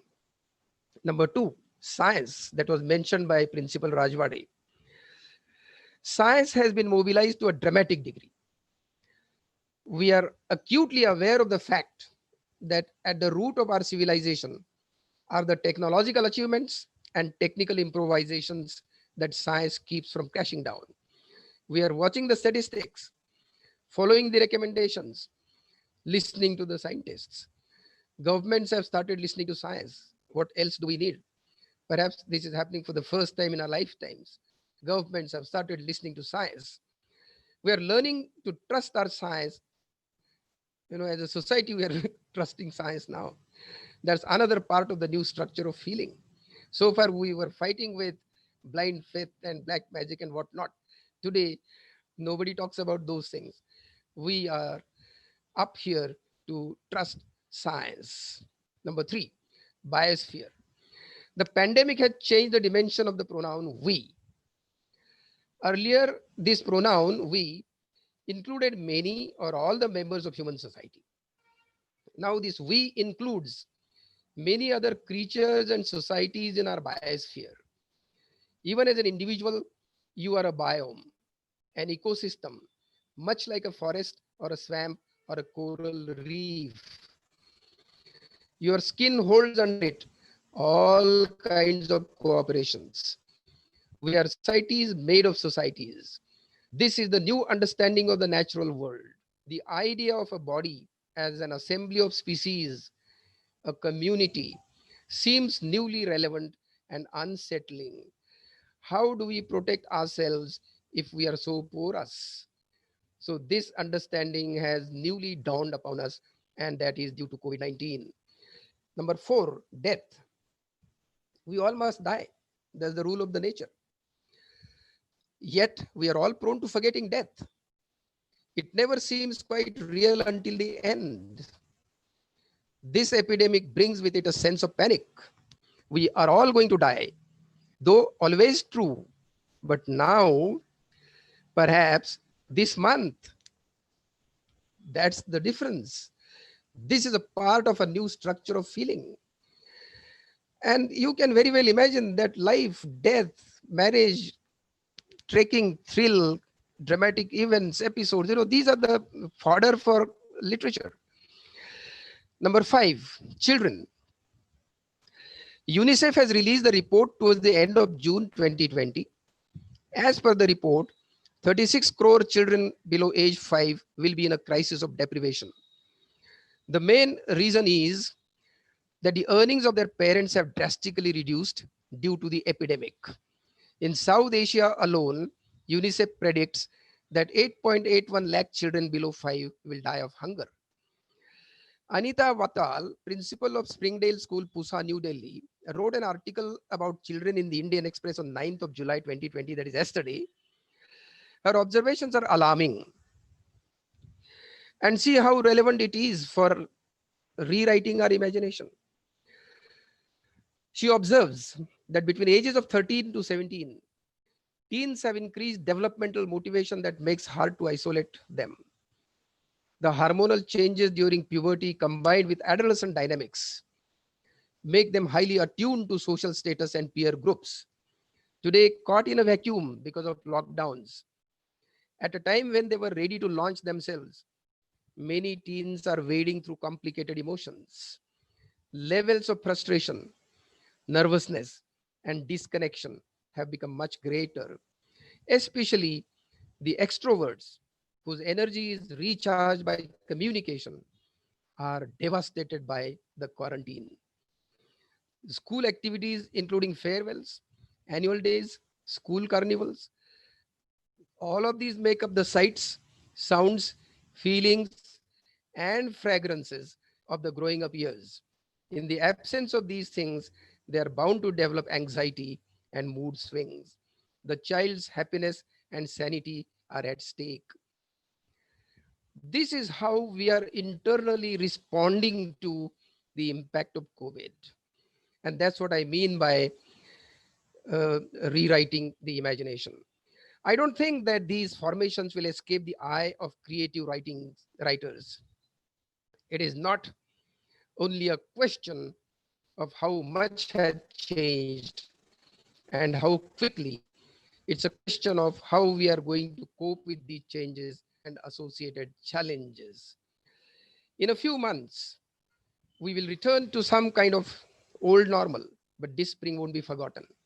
And even if we all forget, the pain will capture it in unforgettable words.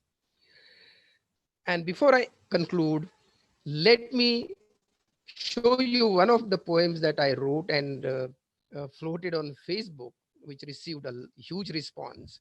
You can just browse into it at your own pace. This is how writers have been responding to the crisis.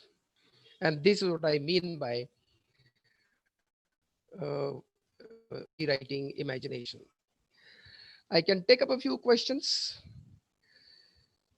Thank you, organizers and friends. Thank you, sir. Thank you so much. As always, you have kept us stunned because of your simply mastery over these different themes and especially digital humanities. And it was really enriching experience to listen to you, sir. I have so many responses on YouTube chat box. Yes, sir, there is a question. The question is, what do you feel in pandemic?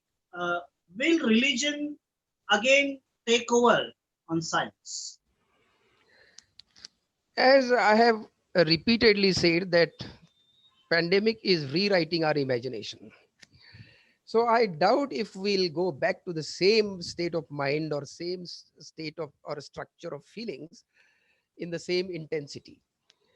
Religion will remain, no doubt about it.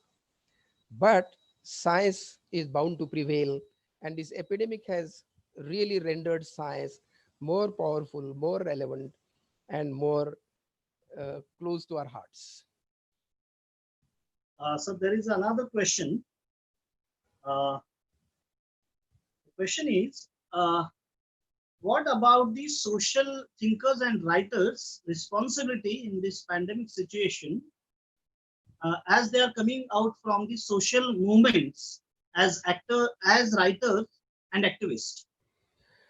Look, writers and activists, these are two different roles. Sometimes writer has an activist in himself, or sometimes an activist has a writer in himself, in him. But activists are normally all out, when it comes to exposing the infrastructure, the government decisions, policies, and this and that, and maybe representing the neglected, ignored sections of the society. Writers are a little broader in the sense that, they have no such restriction, or they don't pick up fight with anyone. So they go on expressing whatever appeals to them. It may be nature, it may be some dramatic episode like the 19-year-old girl trekking 80 kilometers for getting married and so on and so forth. So activism is one thing and writing is another thing.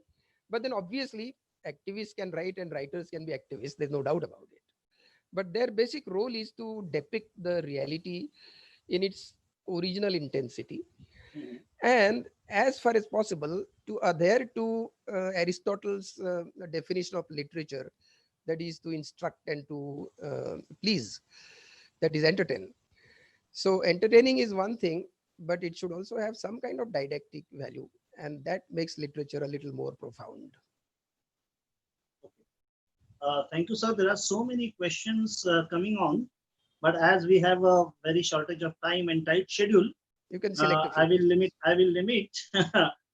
taking questions. There is a last question I will take. How do you see marginal literature or subalterns literature in this pandemics? Actually, the major sufferers in pandemic or in any crisis are the marginalized people. Yes. And precisely for this reason, there are certain ignored sections in every society, and especially in developing countries like India, for example. And that's why I picked up the example of children, because everybody thinks of business, salary, financial status, and the problems that the organized sectors are going through, even the laborers who have organized societies and this and that. But nobody thinks of children, and that's why I picked up the subject of children. Similarly, nobody thinks of women working in the house. Can you imagine that during the lockdowns, their workload has been increased by at least 100%, if not less? Okay. And just imagine everybody staying at home, just placing orders as if one is in a restaurant. Somebody wants a tea at 4 o'clock, somebody wants a coffee at 3 o'clock, somebody wants breakfast at 9 o'clock in the morning, somebody wants milk with tamarind powder and whatnot, So just imagine the plight of these homemakers. Similarly, the migrant workers, millions of them undertook desperate walks from metropolitans to their native places. Can you imagine what miseries they must have gone through? In fact, one of my research students at the institute has undertaken a project on this desperate walk, and she's going to create a digital platform in order to reenact those desperate walks. Something like 200 kilometers, 500 kilometers, even 800 kilometers, walking throughout the day, throughout the night, sleeping along the road, eating if they get something, otherwise remaining hungry for days together, having children with them, having luggage with them. You just cannot imagine these things. So I think the subaltern, the ignored, the neglected, the marginalized, these are the sections who are normally terribly affected during these kind of crises. So it is one of the prime responsibilities perhaps of the writers and both the activists to bring to the fore what miseries were caused, along with the comments on infrastructure, the systems. And that's what I mentioned in my poem, if you have read it carefully. Yes. Because this crisis is also exposing our systems, infrastructures, and the perception or attitude of the well-settled people. We, for example, are Zoom sick, but there are children now who don't have phones, and the schools are talking of online learning. So just imagine the plight of these people, So it's our really moral duty, yes, as well as a social duty, to talk about these issues. Yes. Yeah. Thank you, sir. Thank you so much for your enlightening us. And definitely, literature cannot be a medicine, but it can work as a mental vaccine for the literature lovers. Thank you so much. I really extend my gratitude to Dr. Sudhir Nikam sir and Dr. Ashok Thorat sir for making the first session very much successful and very much knowledge enhancing for all of us. Thank you, sirs. Thank you so much. Thank you all. Thank you. I kindly request you to be with us, sir, Yes, sure. as we have the next session of the resource persons. And now I call upon my colleague and faculty member, Dr. Panchashila Mahale, to introduce today's resource person, the next speaker. Pareen Sumani, who is joining us from Lisbon. Over to Panchashila ma'am. Thank you, Satyajit sir. A very good afternoon to one and all. I'm here to introduce the speaker for the next session, Ms. Pareen Somani, who is going to speak on the topic Learning Life Skills Through Literature. Pareen Somani is an accomplished academician, astute educational lecturer, and motivational speaker with over 31 years of professional experience, handling multiple aspects of organizational administration, leadership, teaching, research guidance, and academic development. She has received multiple fellowships since December 2017 to March 2020 to visit various scholar faculties within universities in India and international conferences. Ms. Somani has a background in media, being a news reader and TV presenter in Ahmedabad Doordarshan, an all-India radio station. She's a freelance writer and a poetess who has been contributing to a number of newspapers. She has also authored 11 books. She is also the director and academic researcher of the International Association for the Study of Renans, President of Shantidut Parivar, UK Women's Wing, Global Peace Ambassador for England, as well as chairperson of Local Community Seniors Residential Home, London. For her contribution to society, she has received the She Inspires Award 2020 at the Houses of Parliament, England, the Feelings Pride of India's Award 2020, the Good Citizenship Award 2019 at All India NCC Camp for Girls, and the International Diaspora Award 2019. At present, she holds an academic scholar position for the Visiting Resource Person at UGC HRDC, Saurashtra University and Gujarat University. Pareen ma'am, I welcome you to this event and over to you now. Thank you very much, Dr. Mahale, for the lovely introduction. And thank you, Dr. Convener and the Head Department of English, Dr. Satyaji Kambosi, Principal, Dr. M.R. Rajdev, Vice Principal, Dr. D.M. Nerkar, Dr. Nikam, Dr. Ashok, the keynote speaker, and many other dais dignitaries and the organizing team for inviting me here today. It is wonderful to be here with you, and it's my pleasure to explore the topic of learning life skill through literature. Please give me a moment while I can share my presentation. Thank you. Yes, ma'am. I'm sharing it.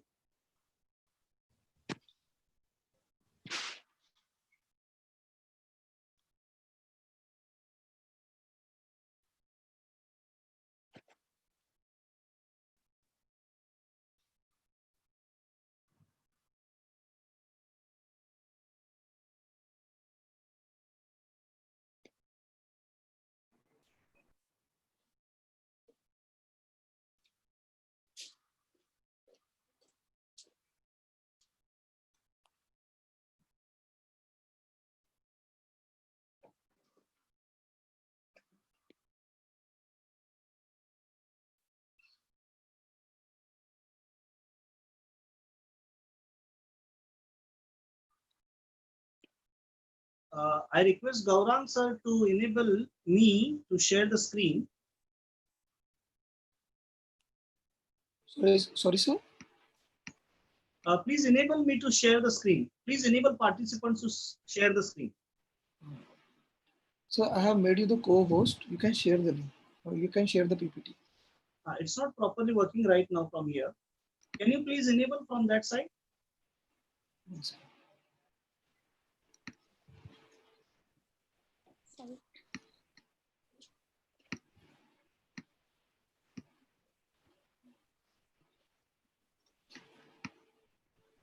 Sir, please check.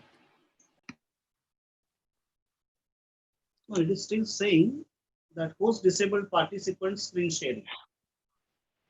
Host disabled participant screen sharing. Again, sir, I request all the participants to wait for a while Sorry for the inconvenience. Check. Yes, sir. Check, sir. Now it's fine, sir. Thank you. Yeah.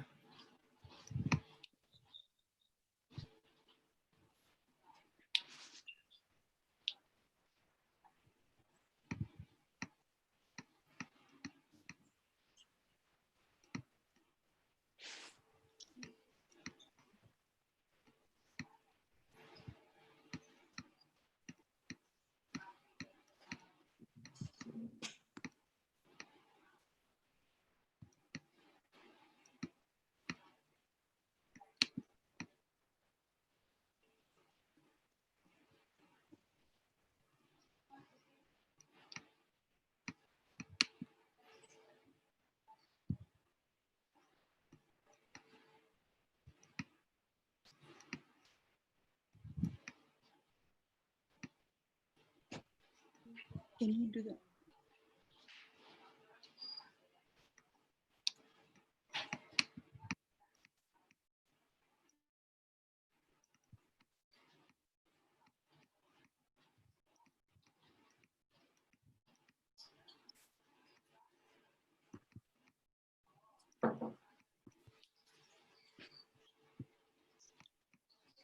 Can I start, Dr. Satyaji? Yes, ma'am. Yes, Yes, ma'am. Yes, ma'am. Thank you. Thank you for the patient. Really appreciate it. Thank you. So let's talk about what is literature. When we explore the concept of literature, we find that it has the power to do many things, including a platform to express new ideas, provides a voice to express opinions in all the areas of life, including health, politics, religion, nature, education, and life skills. It provides messages and inspiration to its readers. Literature has had impacts on the development of society. It has shaped civilization, changed political system, and exposed injustice. It gives us detailed preview of the human experiences, allowing us to connect on the basic level of desire and emotions. So it enables us to develop a new way of thinking, be inspired and more stronger than we were before. So what are life skills? I want you to imagine a strong network made up of family and friends that are all around us. Each person brings own personality and positive attributes. Some part of that personality might be weaker and require strengthening, but that's okay because together you are united and strong. You learn from each other, you laugh together, you cry together and experience life together. You are using the useful skills that you have to maintain that strong family and friend network within your lives. These are life skills. But remember, each person learns through their own perspective, taking their own time. That is just a part of life. Life would be boring if we were all the same. Being different is what makes life interesting. So when we think about life skills, we define it as a skills that is necessary or desirable for full participation in everyday life. They are skills that are useful in everyday life, ranging from simple skills we were taught as a children, like unbuttoning a shirt, to harder skills like driving a car or using a computer, or any skills we utilize to face the life's challenges. On to the next slide, please. Today, we will seek to understand how you can learn life skill through literature. We will explore how through literature our perceptions of the world changes, how literature help us to fortify our moral values, how literature governs human behavior and enhance personality development, and how we can cope with negativity within literature. On to the next one, please. In the COVID-19 pandemic, there is a lot of literature accessible on the digital platforms, giving us a lot of different kinds of information. And you already heard a lot of stories, and different writers were writing when Dr. Ashok, our keynote speaker, has mentioned about it. Okay, there are lots of writers who were writing on the lockdown stories straight after the lockdown happened after a couple of days. So some is the positive and some negative, and others in different ways. When we concentrate too much on the negative information, sometimes we start to undermine ourselves and doubt our values. We can start to lose faith, or alternatively, we can read positive information to contrast the negative and stop ourselves from progressing in a negative manner. Therefore, life skill learned through literature and applying them into our daily lives can help us in numerous ways. Next slide, please. So how does the literature help you to fortify your moral values? Literature provides us with information that we can convert into knowledge, reflect on, and act upon. To strengthen the moral values that already exist within us. Through reading literature on the same topic, we encounter many different perspectives. We can adapt these perspectives into our life skills and gratitude towards strengthening our current moral values. Each research has shown positive outcome of using everyday literature to teach personal character education. Through literature, young person can be taught to be more sensitive and tolerant, to stand up for the justice, and simply to be more human, wholesome and responsible members of the society. If the students are guided to recognize and extract the values that lie embedded within the text that they read and relate learning to their own life experience, this will enhance moral values. But together with the hard skill of reading and writing literature, we need soft skills to enable fortification or to strengthen the moral values. On to the next slide, please. What are soft skills? According to the Oxford English Dictionary, there are personal qualities that enables you to communicate well with others.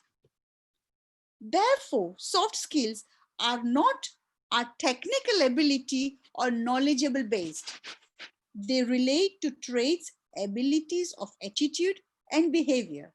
They should be used in conjunction with hard skills, which are teachable, measurable abilities like reading, writing, to add more value within a variety of different areas. They enhance personality traits, social grace, personal habits, friendliness, and optimism.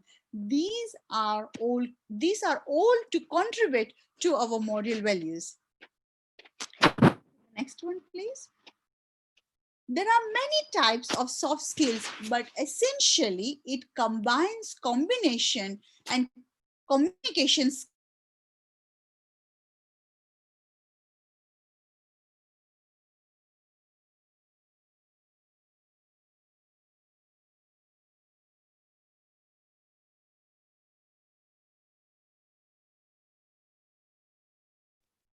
teams. Perform, excuse me, 1 second.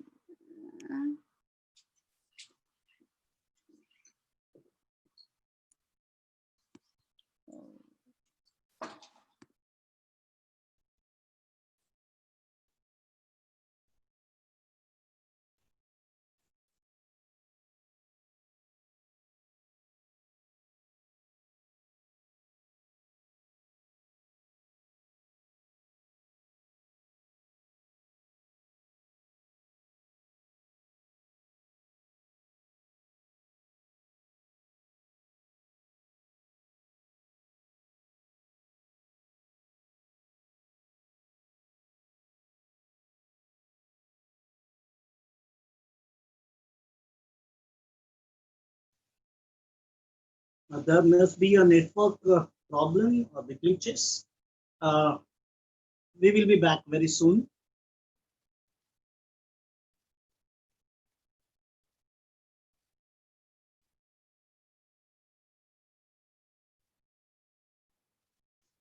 Yes, ma'am.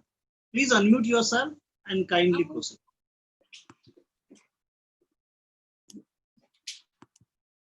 Can you hear me now? Am I audible? Oh, absolutely, absolutely. Apology for the internet. This is the modern world. This is the new technology where we all have to put up with the new things. Anyway, so let's carry on. So they all enables individual to share well in teams, perform well, and help to achieve your goals working in conjunction with hard skills you have learned. It has been viewed as a people skill. The term describes those personal attributes that indicates a high level of emotional intelligence. On to the next slide. Is it coming up as a soft skill from your end? Because I can't see my slide. My slide is completely gone from my end. Yes, ma'am. It's soft skills. Perfect. Okay. Soft skills are very important to handle the interpersonal relations, to take appropriate decisions, to communicate effectively, to have good impression and impact to gain personal and professional development. Within literature, life skill is the umbrella term. Soft skills are an element within which communication skills are present. According to the Oxford Dictionary 2020, communication is the ability to convey or share ideas and feelings effectively. Therefore, it is the act of conveying meanings from one entity to a group of another through the use of mutually understood signs, symbols, and semiotic rules. When we have good communication skills, we can build up relations from the initial building rapport through to the longer term relationships. We can listen well, and we can also vary their communication to suit the circumstances. There are many different forms of communication, including verbal, non-verbal, business, family, political, interpersonal forms of communication. We all know that the verbal communication is expressing ourselves through spoken language. Within an organization, it is vital to be aware of how messages are conveyed through spoken language. We should be polite and not to take words out of context, while non-verbal communication can express through body language, eye contact, tone of voice. On to the next one. How does literature help human behavior? Literature can convey messages on how we expect it to behave in society. This is obviously depending on our culture and where we live. However, the face is the index of the mind, and it is clearly displays the person's interest. Body language represents to the audience what we feel and think about the particular matter. Nodding your head in one way or other, showing interest, like body language, for example, crossed arms, or standing up, or sitting down, or relaxed. It illustrates the emotions of a sender and receiver, speaking clearly, enthusiastically, and excitedly. For example, of intent are voluntarily intentional movements like shaking a hand or winking. We have control over it. Another example of intent is involuntary movement, such as sweating, as we do not have any control over it. On to the next one, please. So how can we improve your body language? Always carry a pleasant smile on your face. maintain proper eye contact when you have the chance of standing up, because when you are standing up, you always look powerful. Always use your arm movements during any kind of explanation, which will make you more confident. Always sit with your toe pointing out. Avoid hands to face movements during any conversation. Don't cover or hide in a meeting or group discussion. Avoid folded arms and crossed legs during speaking and listening. Avoid nail biting, scratching your head during any confused situation. On to the next one, please. Another important life skill is making decisions. Decisions making is a core skill required within life because it is required in different situations and circumstances. You are required to make an appropriate choice with good reasons in shortest time, because at work is a valuable time. So how we can make good decision in the organization we belong? On to the next slide, please. There is 6 steps decision making. Now it can be easily said that it may not apply to everyone, but it may not work for everyone, but it is a useful framework when it comes to making decision in the wider scale. So number 1, identify problem, opportunity or challenge. Develop a set of potential response or viable solution. Number 3, evaluate the benefits and any associated cost with the implementation of each solution.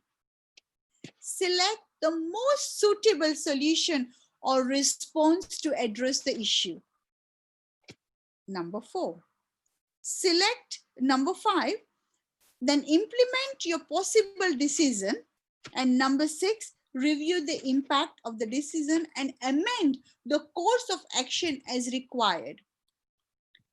In life, your intuition when you have to make a quick decision. On to the next one, please. And be logical in your thinking. Avoid being biased in your decision. So keep an eye open, an open mind to ensure you have sufficient information to make any informal choice. By being given an opportunity to make choices, you learn to create your own stand, which will form a foundation of the life skill. On to the next slide. So how does literature helps and enhance personality development? First of all, let's reflect on the term personality. It is the characteristic pattern of thinking, feeling, and behavior, all of which makes an individual unique. It is what makes you, you, me, and me. So when we say you have a great personality, we actually mean that I like you. You are an interesting person and you are fun or a pleasant to be around. In life,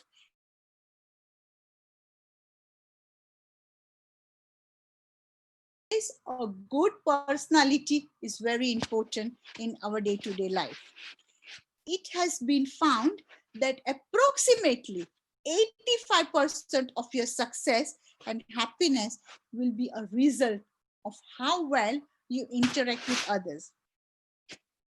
Through your personality, it is decided if person or a people are attracted to you or turn away from you. We can only improve our naturally only looks. We can only improve our looks naturally only to the certain extent, but we are able to improve our personality traits as much as we can. We have desire to do that. We can develop our own personality skills and integrate those skills we choose that we are agreeable to us and fit well within our own personality. So how can we achieve this? On to the next one, please. Listen intently to other people in their own personal or a professional life.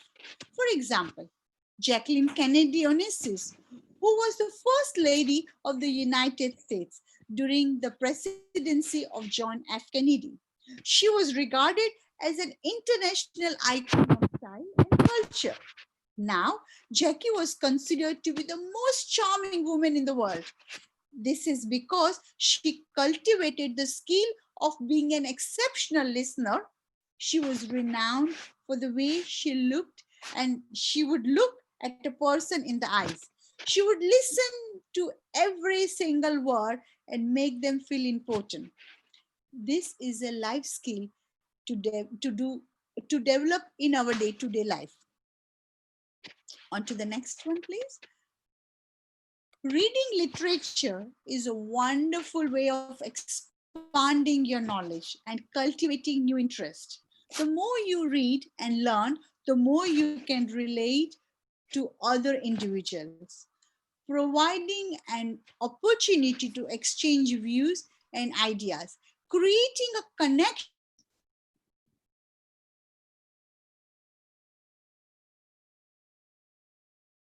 Once you have gathered knowledge on a variety of different subjects, areas, learn the art of communication.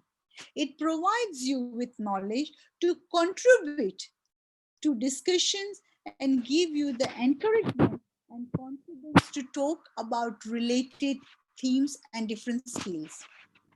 It is important to know everything about a subject area from every single perspective and a viewpoint.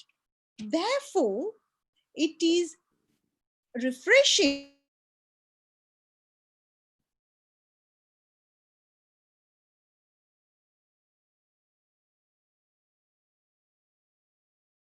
Therefore, do not be afraid to project your opinion. It is through your experience and through your expressing an opinion that conversation flourish. Do not expect other people to agree with your opinion. You are expressing your viewpoint, and this is what creates interesting and stimulate the conversation by highlighting your interesting personality. The best way to extend your personality, your skill, is by meeting new people and interact with those individuals who are not like you, but also reading new literature that you may not generally read. Seek to understand new concepts and adapt a diverse thought process through trying to understand what is being expressed. But do not forget your own viewpoint. Just relax and be you. Every single individual has a unique personality with a different point of view. Do not try to be that individual who tries very hard to be socially accepted. You are authentic. So remember, you are authentic, so develop your skill and do not change yourself. Next slide. Are we on the leadership skill slide? The input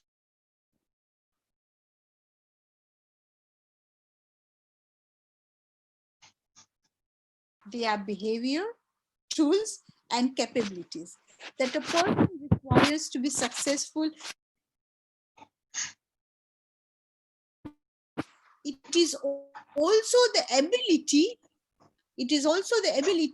to help people grow in their own abilities and drive others to achieve their own success. Leadership is a life skill that you can show even if you are not directly managing, or you are the lead, or you are not the leader. Onto the leadership skill involves. They involve understanding how to motivate the behavior of others and understand your own role. You must be committed to a vision or a mission within your organization and demonstrate integrity. Be a good role model. You should develop good problem-solving skills, take risk, and also communicate effectively. Therefore, leadership can be thought of as a collection of various of life skills. It also includes a positive attitude. Next slide, please. So how we know that what leadership skills involve? How do you become a successful leader? We are all leaders and should all act like leaders. Through demonstrating the individual qualities, the desire to lead, commitment to the objective, and finally to an individual should have integrity and which it holds true to your words. Authenticity in action, speeches, you demonstrate the behavior you would like to see within your students and colleagues. Just like leadership skills, it takes practice and perseverance, which includes being sincere, consistent, and aim to be good of substances who is fair to all students and colleagues. A good leader is a good at and promotes teamwork. Take responsibility as a leader. You need to take responsibility for the welfare of the project. If something goes wrong, you should step in and ensure that a solution is decided on and implemented. On to the next slide, please. Is a teamwork. Like leadership, good teamwork involves combination of skill that you can use when working as a collective unit in an organization towards a common goal. It introduces a variety of skills that will be valuable, like communication, compromise, and a collective effort. Working in a team towards a common goal requires the intuition and interpersonal acumen to know when to be a leader and when to be a good listener. Good team players are perceptive as well as receptive to the needs and responsibility of others. On to the next one, please. So when leading, you need to ensure that the individuals are aware of their role, objectives, and tasks that need to be completed. But they also need to understand the importance of completing the task together with people within your group determines the best strategy to obtain the maximum result. But as a leader, it is important to inspire your team to commit and fulfill the objective. Offering incentive like a team bonding, dinner after work, so you can understand the group better. By setting a direction or a goal, implementing a dynamic, exciting, and inspiring direction for the other people within the group to follow. You need to inspire the group by creating an inspiring future vision that is realistic and the group can connect with, but also maintain discipline within the group. On to the next slide, please. Be well prepared and organize meetings before the deadline so that you can discuss each role collectively. It is important that the whole team understand the objective and the role and the work you are doing. So sometimes leaders are not liked, but they are defined by the results that they achieve. Therefore, aim high in whatever goals you have to set. Sometimes these goals do not always lead to success or even positive result. Therefore, ensure the goals has been set correctly to achieve a specific desirable outcome for all the effort you put in. You have influence to implement positive change within the group. Look ahead to the future outcome and constantly strive to ensure everything is done properly. The initial step is to develop yourself like you are doing now. By listening to me, then you are able to facilitate the growth of others and lead. Next slide, please. So how can we achieve this? Create self-awareness, self-regulation, self-motivation, empathy, and social skills. Seek to understand the qualities of others and facilitate discussions so that members of the group can develop an alternative way of thinking. Try to be more creative within your thinking, and through this inspires others. Always, it is only through your teamwork that the success of fulfilling your objective can be reached.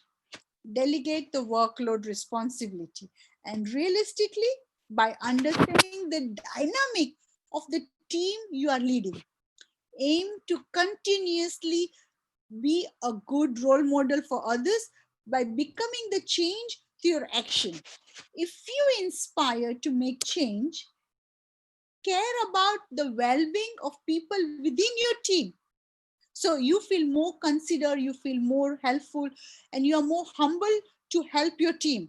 Have consideration towards them and possess mutual trust. On to the next one. Time management is important, may be perceived more as an attitude than skill. But skills can be developed, so can time management and the ability to work under pressure.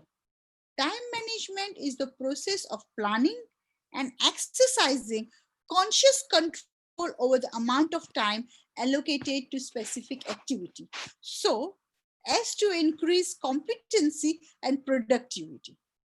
On to the next one, please. Time management is important because as time becomes limited, effectively management of your schedule will allow you. So number one, increase your productivity. Number two, explore more opportunities. Number three, make your decision, give priority to important things. Number four, say goodbye to stress. Boost your lifetime. And number five, drive the road to success. So for example, as a professor and students, we need to stick to project deadline. Is that right? Yes. So to deliver good quality work prior to deadline, it is life skill. Managing time is not all about squeezing the maximum number of things or possible in your schedule. It is about doing your work effectively, efficiently, in a way that makes more important things are done first. Your work is simplified. You save time and your stress level is reduced. On to the next one, please. These are the qualities and abilities to help you to grow in your personal life. By understanding these life skills and improving upon them, they can help you to reach your goal potentially.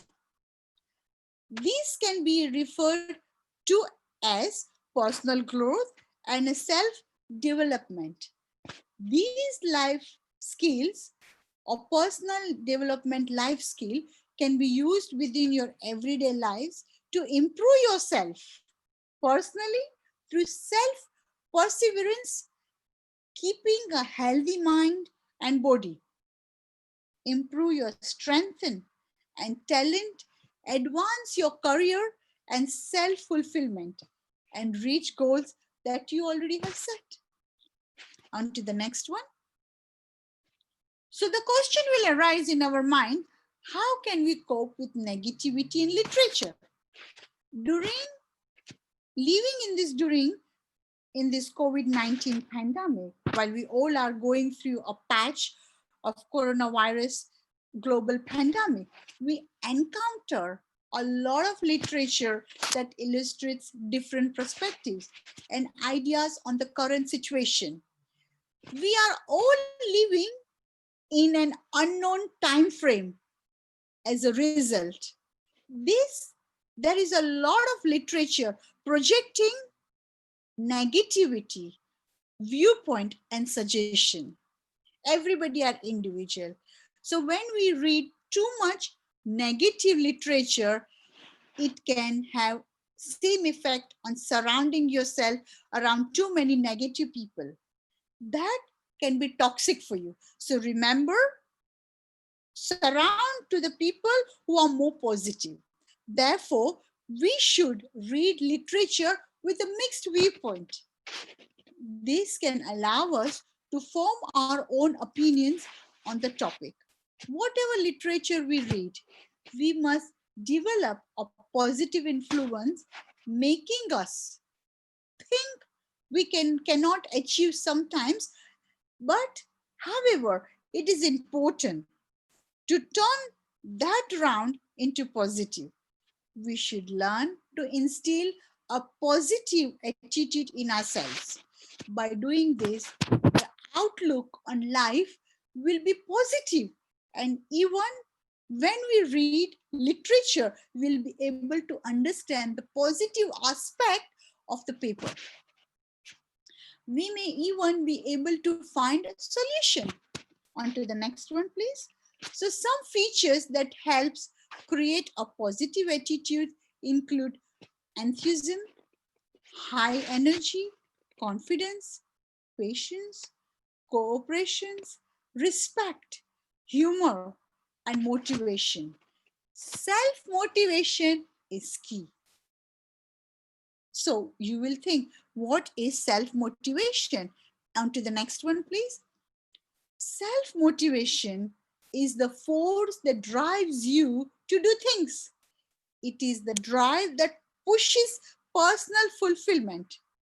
Therefore, it is driven by intrinsic motivation, a kind of motivation that comes from sincerely wanting to achieve and desiring the inherent rewards associated with.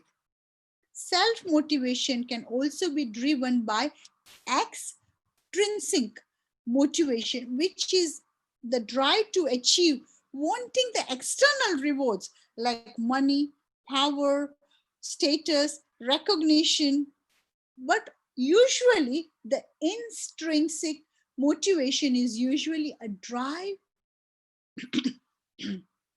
that is more effective and fulfilling. It also helps people to work on the personal resilience and adaptability to change, including within reading literature. On to the next slide, please.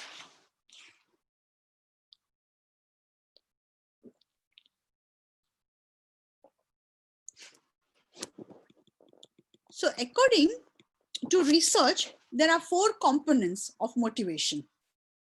Number 1, achievement drive or the personal drive to achieve, improve and meet certain standards. Number 2, commitment to your own personal goal. Number 3, initiate or the readiness to act upon the opportunity. Number 4, optimism or the tendency to look ahead and perseverance with the belief that you can reach your goal. So if you believe that we can do something, then we definitely can. How you can motivate yourself? On to the next one, please. So attach meaning to your work and take personal ownership over your knowledge and how you will achieve your goals within your personal career. Make a plan of what you want to achieve and how. Build a routine and apply time management skills to become more organized and productive. Identify several comfortable work environments. They should be quiet and have few distractions. Get enough sleep. Eat nutritious food and exercise regularly to stay healthy. Be productive with time and avoid unnecessary distraction during the time at work, like browsing the internet and shopping online. Avoid multitasking by choosing one subject or task to work on at a time and focus all your attentions onto to complete it.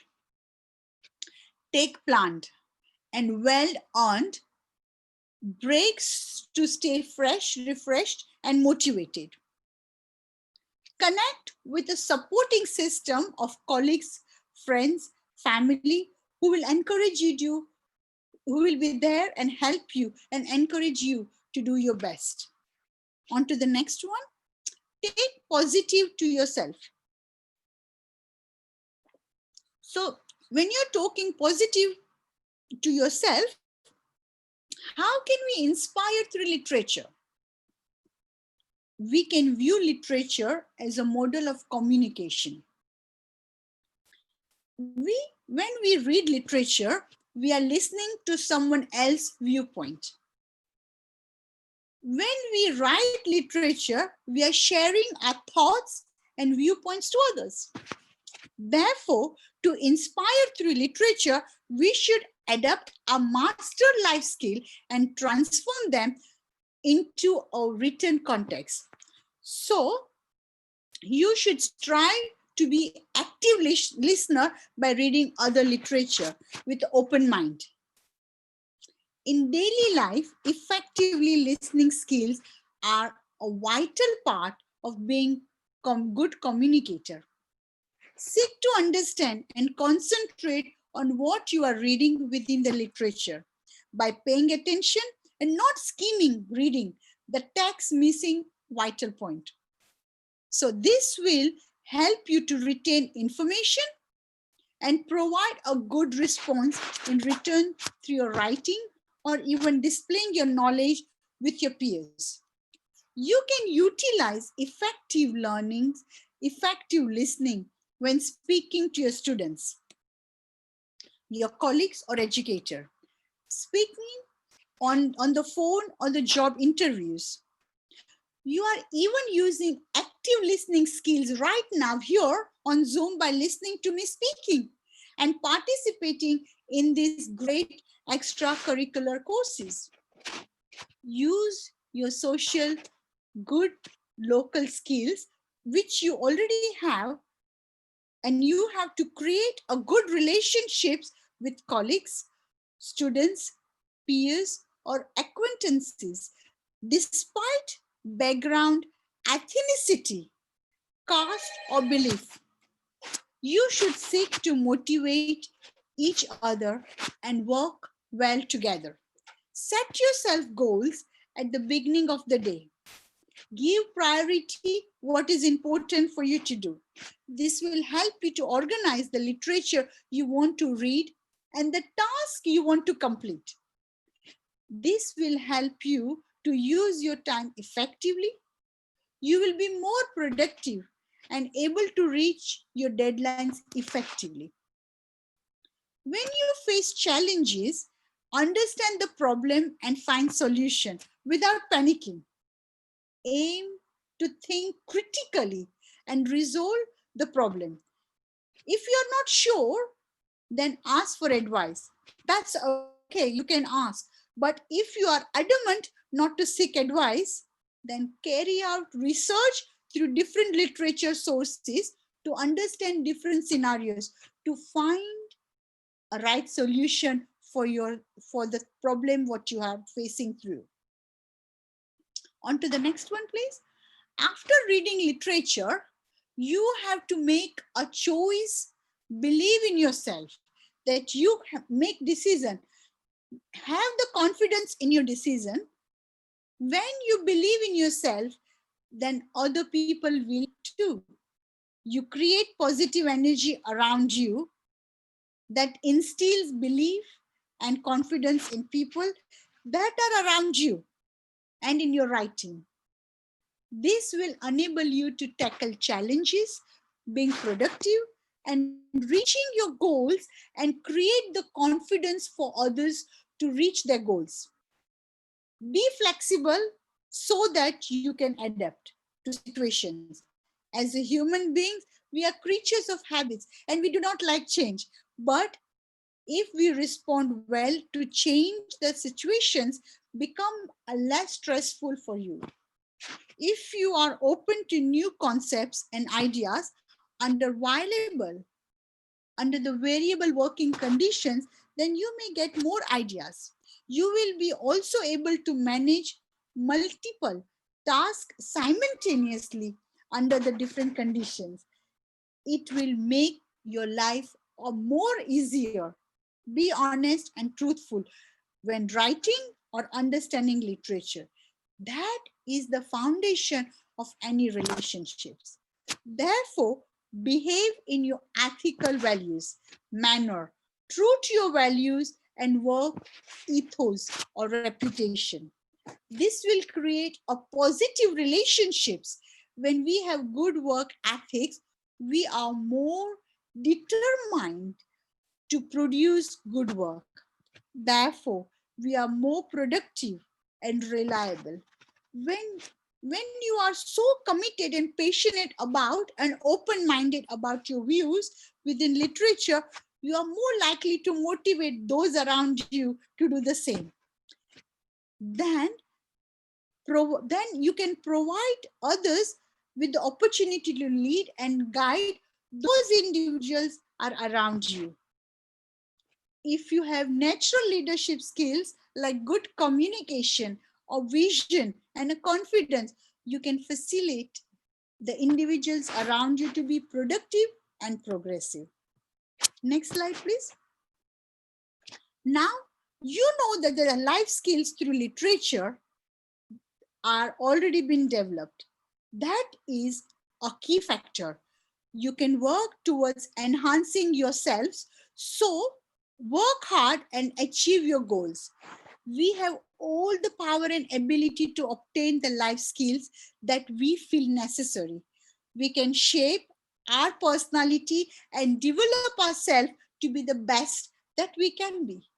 When we do this, not only we obtain the happiness and fulfillment, but we also contribute to the happiness of others in our own personal and professional lives.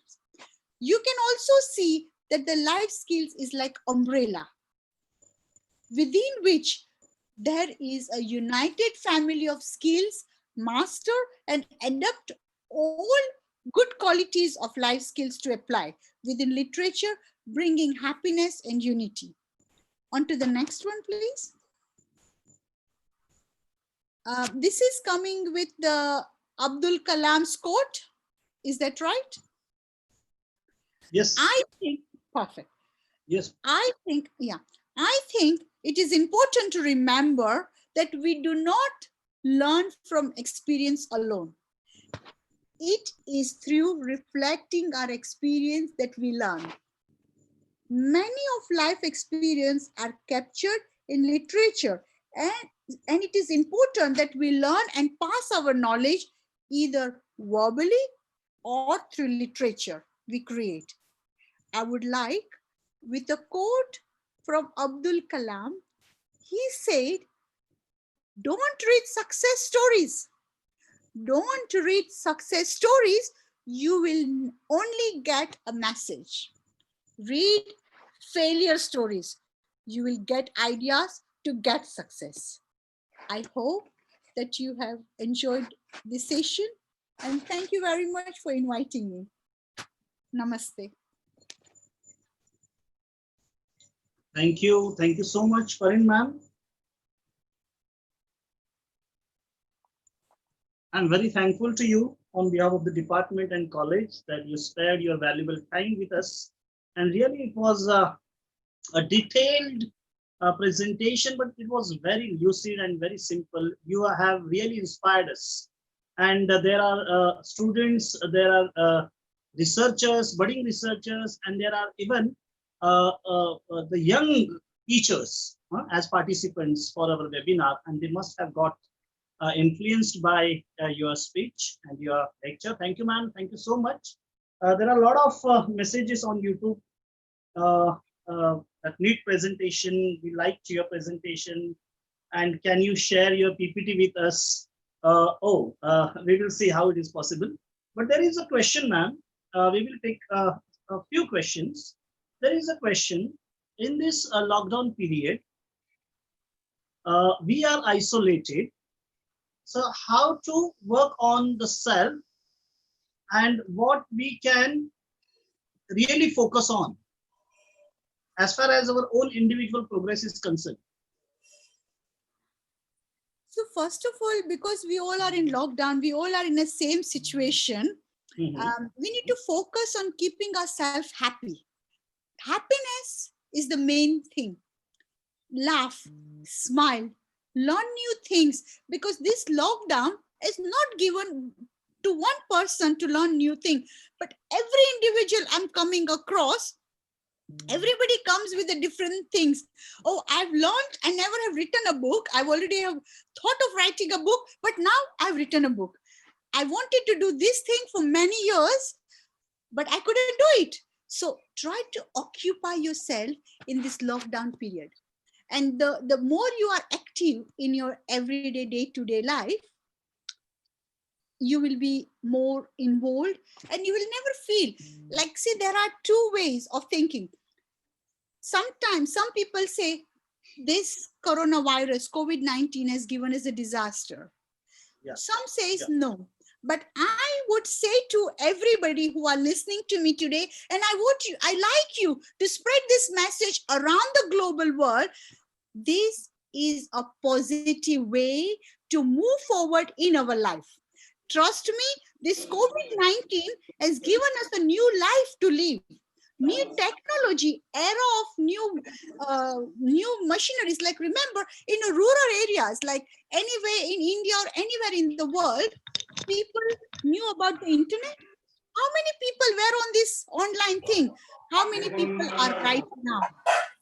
Can you imagine how much the world has changed? So I think this is the best thing COVID-19 has given us, the new way to look forward. I personally think I never used to work what I'm working right now. So my life has changed. This is something not just for me, but many people I've come across and they have come up with the same answer. But be positive. Surround yourself with the positive people around you. The more positive you are, the more things will be easier for you. Yes, absolutely, ma'am. Thank you so much. Actually, I have a series of questions, but as we have a very tight schedule, I will limit myself. And once again, thank you so much for your fantastic presentation. You must have influenced so many participants. Thank you so much.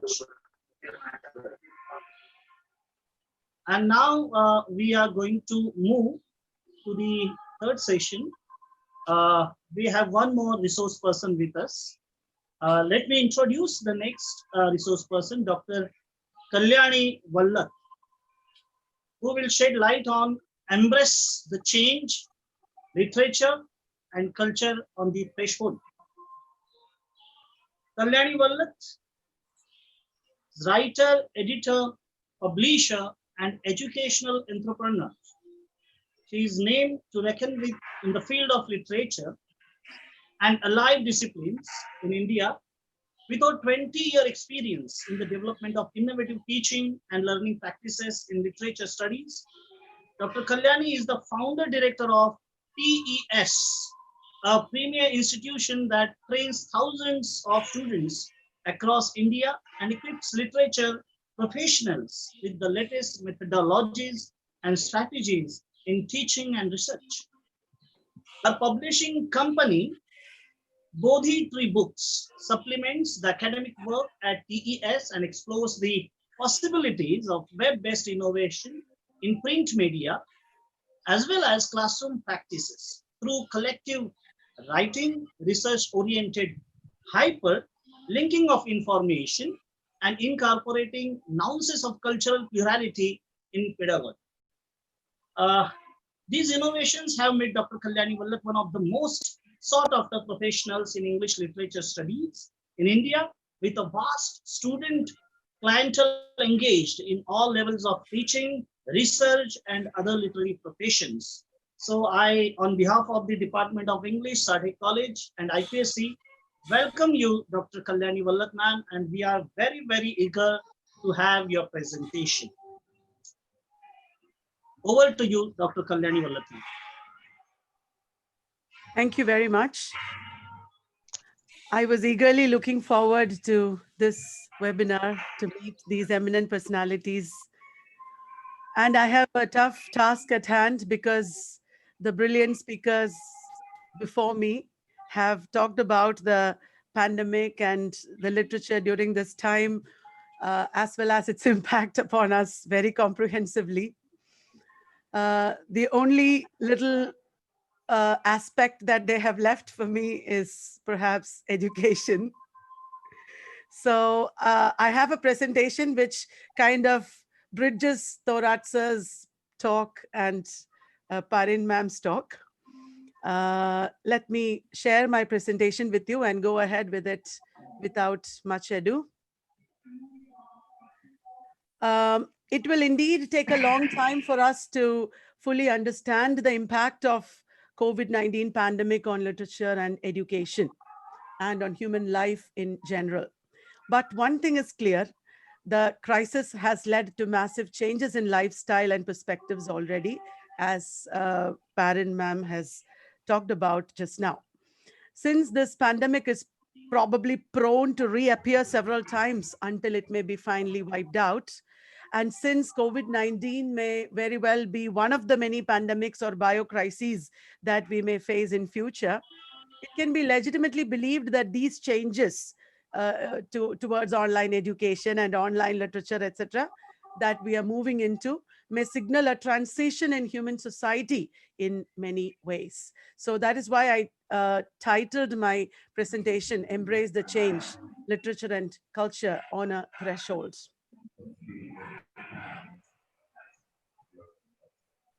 So in these times of transition, like everything else in our culture, there is also a vast and massive change in literature.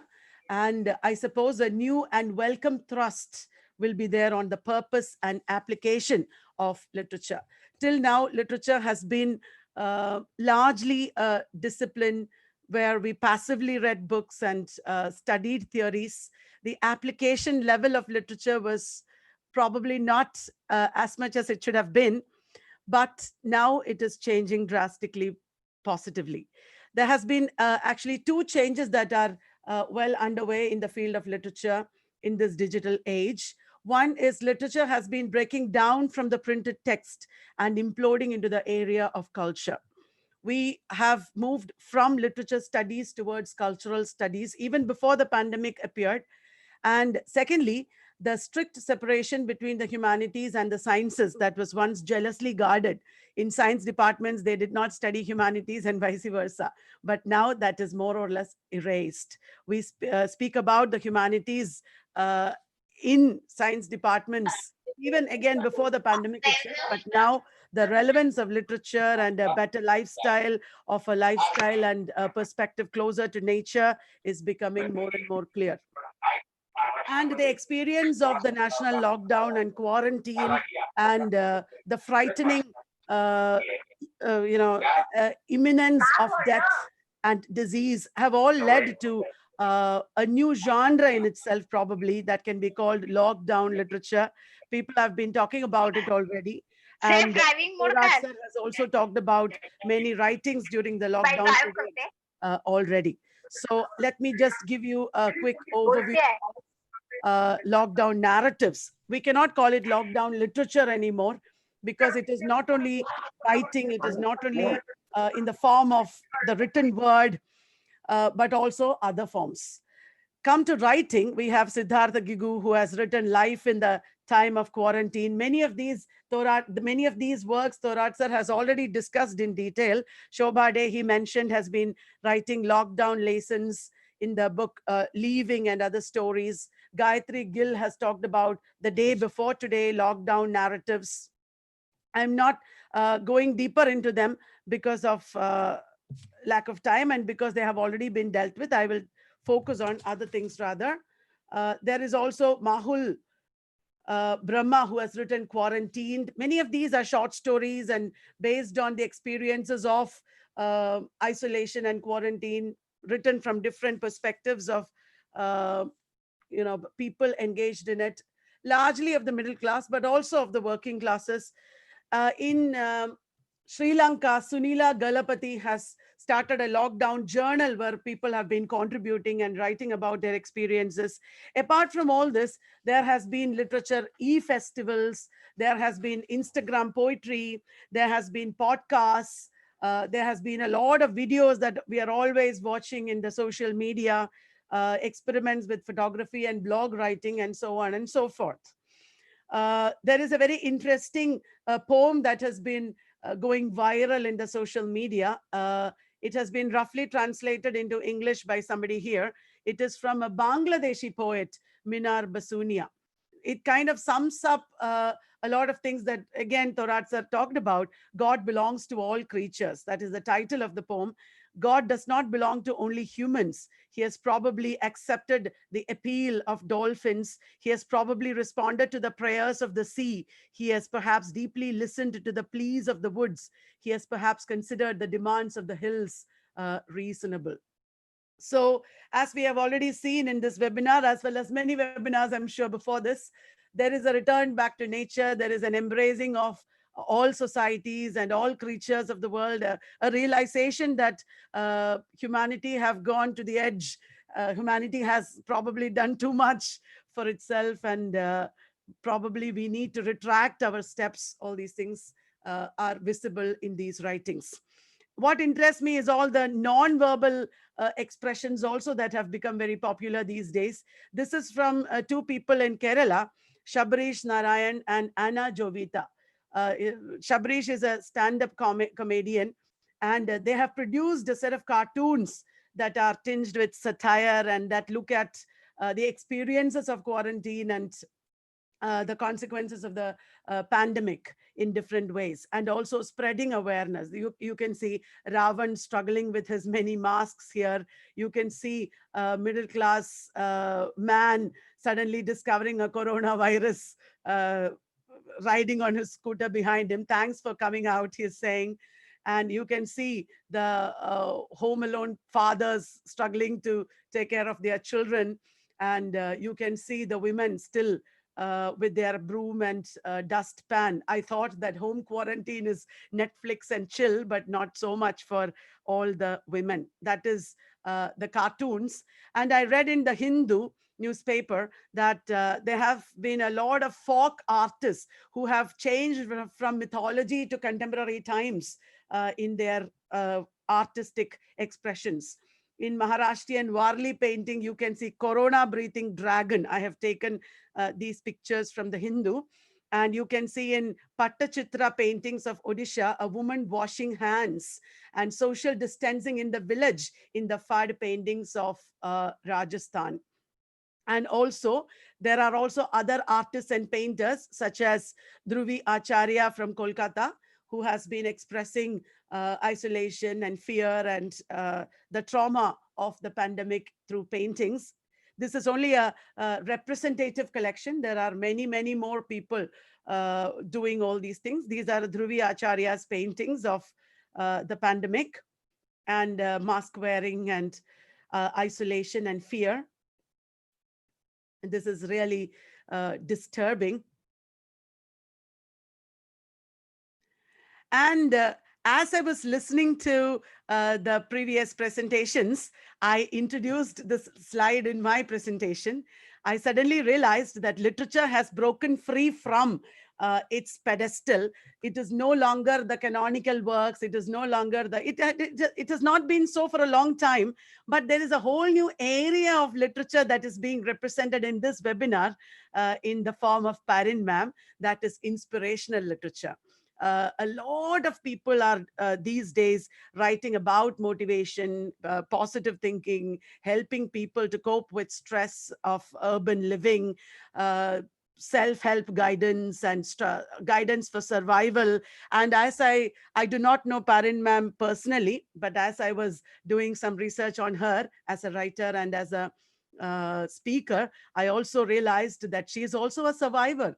Her own story is very inspirational, and social skills and life skills have become very important. You cannot keep ignoring this part of literature. Literature is no longer just novels and award-winning stories. Literature is also this blogs and this everyday writing that we come across in the internet, that we also see in book form often. And that reminded me, Chicken Soup for the Soul series of books are extremely popular, and they teach you to cope with modernity and urban life. And this genre is represented in this webinar in the form of Parin Somani ma'am, who just spoke before me. And this is what I found out. Her own writing called Lockdown Diaries, The Power of Easy to Make Vegan, Gluten-Free Pitaya Energy Balls, published in Global Indian Stories, by the people, for the people. That is a very powerful tagline they have given here. Literature is no longer of the great authors and the people sitting on high pedestals, people from big universities. For a long time, with the coming of the internet, we have seen this change, which has taken on added significance now. Literature by the people, for the people. We have to look at the margins of literature also, which we are looking at every day now that we have time, we have the resources that, like the internet, in these times of the quarantine. And I was thinking of social media. This is a picture posted by one of my friends in the social media. And this interestingly drew my attention to another new area altogether within cultural studies, narratives of the everyday. Incidentally, my friend who posted this picture, he has been helping his wife in the kitchen. He's a professional man, a very famous professional in the field of literature and publishing. And his picture of having helped his wife in the kitchen is, I see, as a means of negotiating with new identities and negotiating with belonging, how he tries to belong to a new genre of man and woman, And interestingly, in the quarantine time, we also saw in the social media and Facebook pictures made with face app. After the selfie age, we have kind of moved into the face app age, where women are presenting their male images and men are presenting their female images.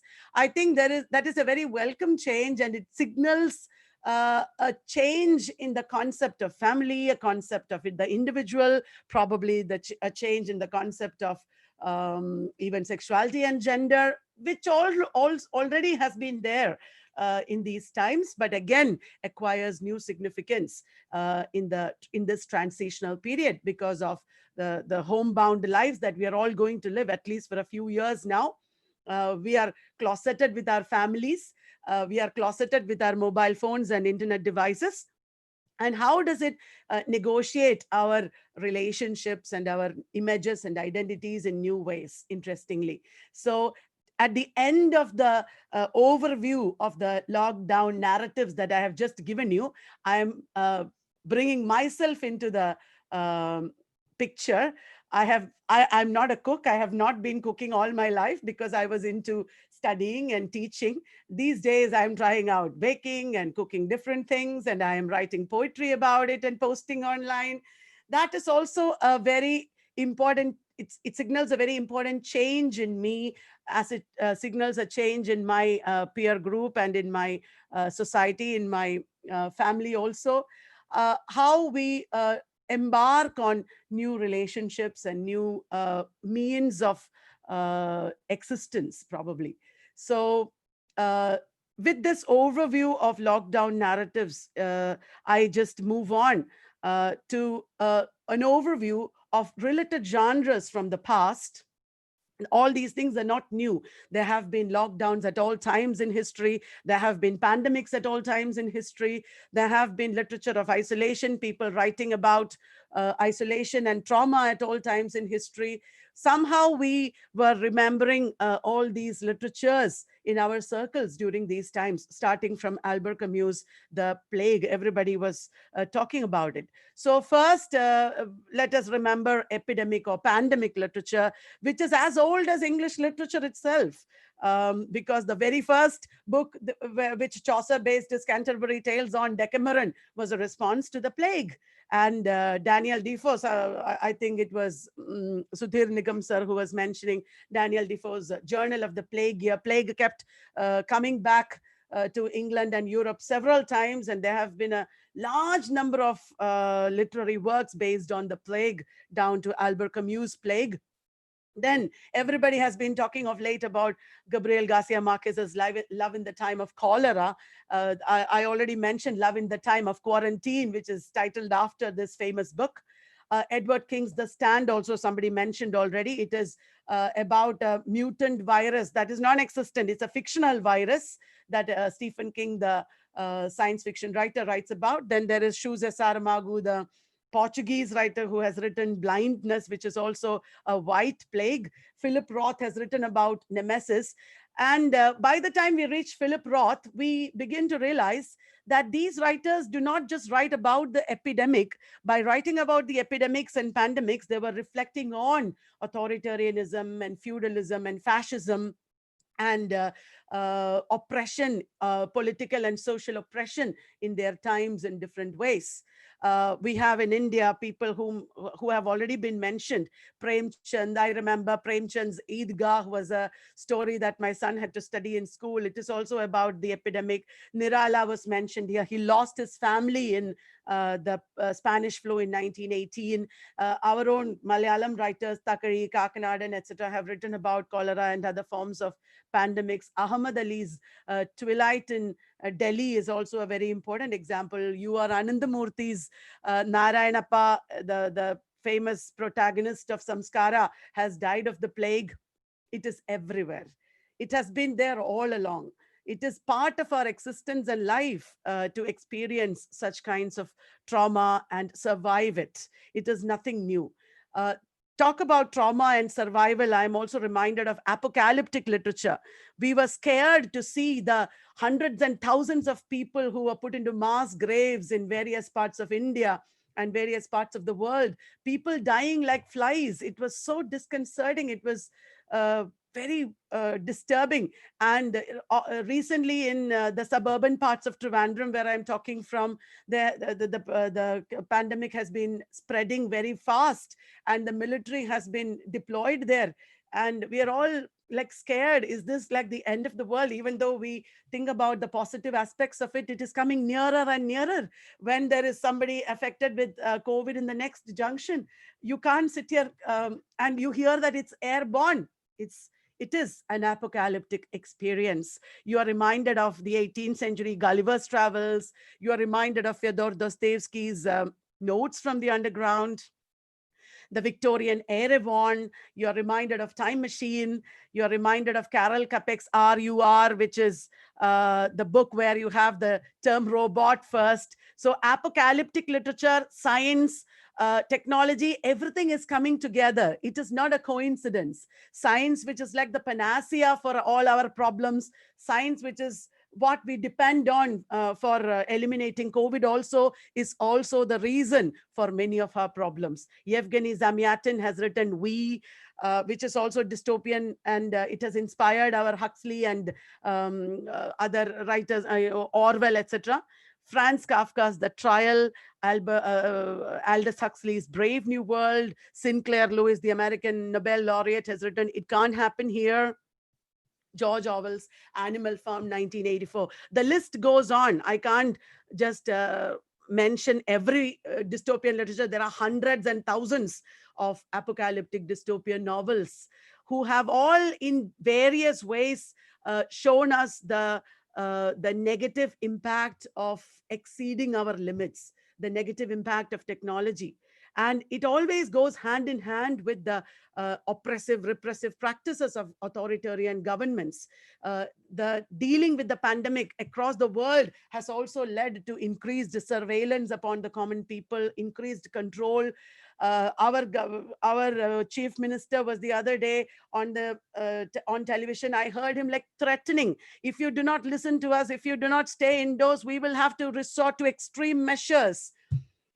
What is happening to freedom? What is we are the reason for all this. We have led to all these problems in our society. Ultimately, that is the thing.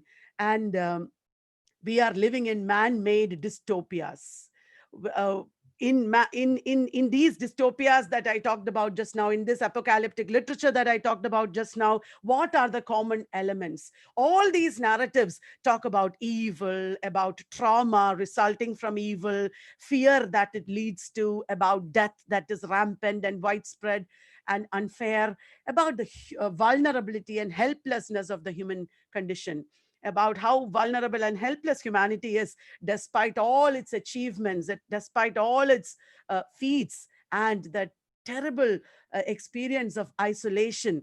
At the same time, there is also the positive side of solidarity, people helping one another, holding hands and helping each other overcome these crises. And also, ultimately, there is hope and survival.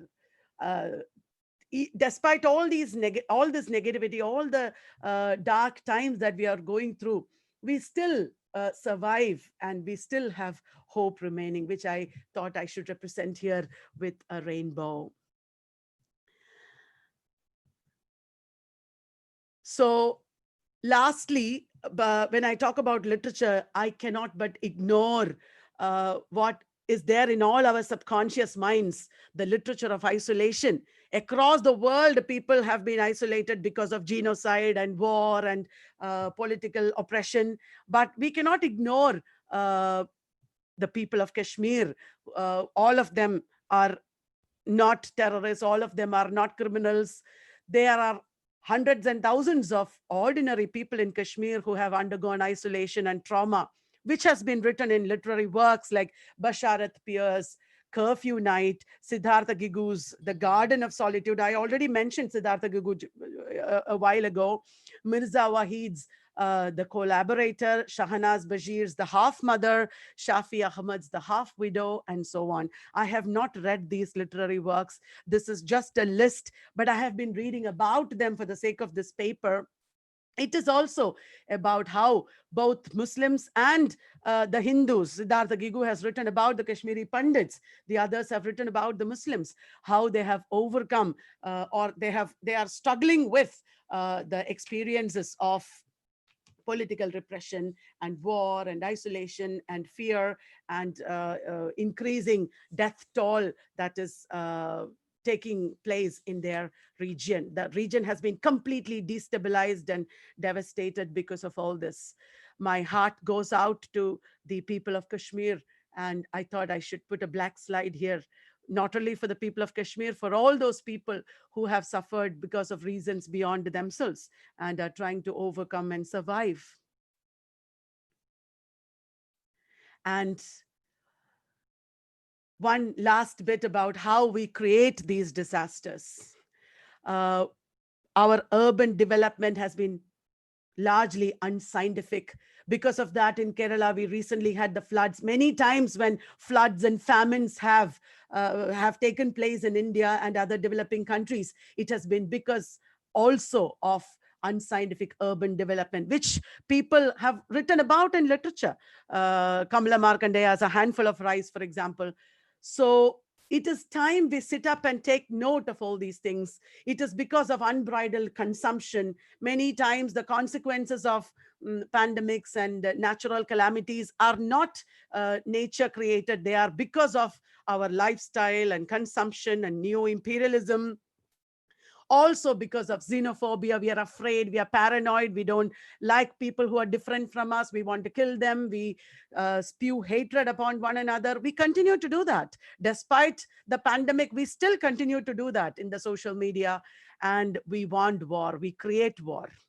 Because of these larger pandemics, these are pandemics of the mind that have been eating humanity. Because of these larger pandemics, we have incurred upon us more loss and destruction than any other pandemic, any natural calamity has actually incurred upon us, has brought upon us. So it is also time to think about all this. Now I come to the area that I need to focus on, that is education. Let me remind you, even though all the people who talk about the pandemics talk about the positive as well as the negative sides, let me remind you that there is a large reality of inequality behind it. For the upper classes and the capitalists, it is a time of opportunity. It is a time to control the world. It is a time to expand their business. For the middle classes also, in other ways, the pandemic or any such experience brings opportunities, brings the opportunities for self-expression, opportunities for new kinds of education and new kinds of career. We adapt to these challenges faster because we have the money to do it. We have the resources to do it. Like Thorat sir rightly pointed out, what about the lower classes, the working classes, the migrant workers? For them, it is not so easy. Even though it is easy for us to say that they should also go online, they are struggling to make both ends meet. Even more so in the coming years, there will be. The economic crisis of the country is going to affect them very negatively. And many of them do not have the money to buy mobile phones, and more sadly still, there is no internet connectivity. Even for a webinar like this, we saw how many times the videos and audios were disrupted. So it is not as easy as we think. I'm sure there are times of struggle and even death and annihilation in store for the working classes. But it is not in the purview of my talk to talk about it. One thing is also for sure, as always in history, the working classes try to move to the middle class and the middle classes try to become the upper class. So ultimately, education is the solution for a lot of these problems. Education of the lower classes give them more accessibility to education and technology. The middle classes also should be empowered by technological skills and scientific literacy. And that is probably, education is probably one of the solutions to this new world that is emerging, the new India that is emerging. And we need to think about new ways in which we can educate ourselves. In a nutshell, it is imperative that in all areas of education, especially in literature education, we have to move out of complete theory towards more of practice and application. Just talking theory is no use anymore. We have to learn how to apply it in life and society. And also education should embrace all sections of the society for the common good.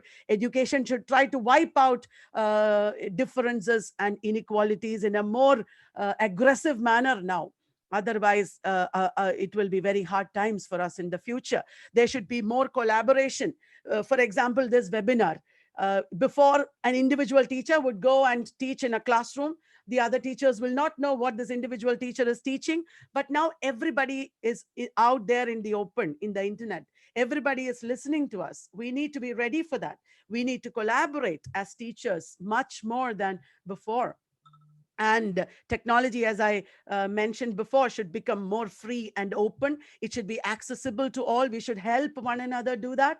When education in school level became technological online, suddenly a lot of students in the margins were left out, and people have been reaching out to them, providing them laptops or phones and other devices.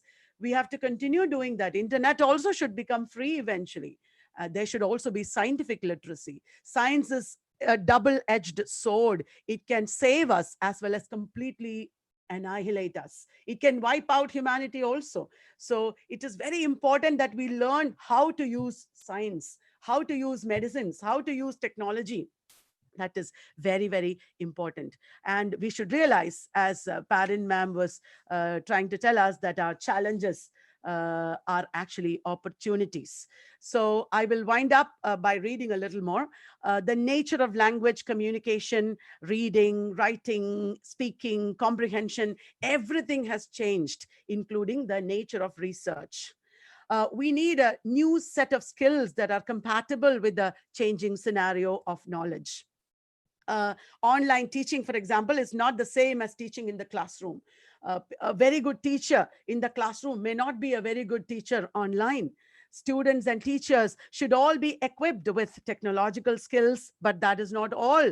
We should internalize the fact that the objectives, the nature and scope of education and research have undergone a tectonic shift.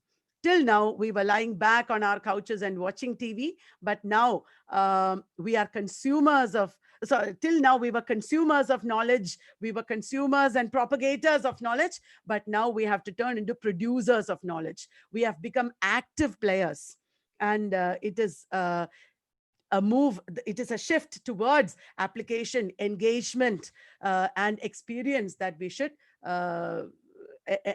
emphasize. The educational sector should give a lot of importance to giving experience to the students, not just talking, but giving experience to the students, engaging them in the educational process through artificial intelligence. I was reading only yesterday, a very remote school in Kerala did an experiment, which I'm very proud of. In the primary school level, where a teacher was teaching about elephants, and through artificial intelligence, they brought an elephant's image right next to the teacher, and the primary children in that rural school were looking at an elephant standing beside the teacher as she talked about the elephant. What a wonderful experience would it be to the students? Not only in primary level with images like that, even in advanced level of education, we can do a lot of wonderful things using technology. We should start doing it and move towards it. To put it simply, we have to take up topics and projects that interest us, engage with them creatively in multiple multimedia platforms, and read and write about them as we have always done, but also not only read and write, but also engage with our subjects through videos, blogs, podcasts, apps, games. We should bring them into the daily practice of teaching, disseminate ideas and critique them also in the classroom through these multimedia platforms. So it's a matter of great hope and happiness that passing an exam or writing a dissertation may no longer be the aim of education. We will engage with education in new versatile ways. So despite all the disasters that the pandemic has hit us with, I see that it is also a time of possibilities, opportunities, and it might bring a better future for education. Thank you very much.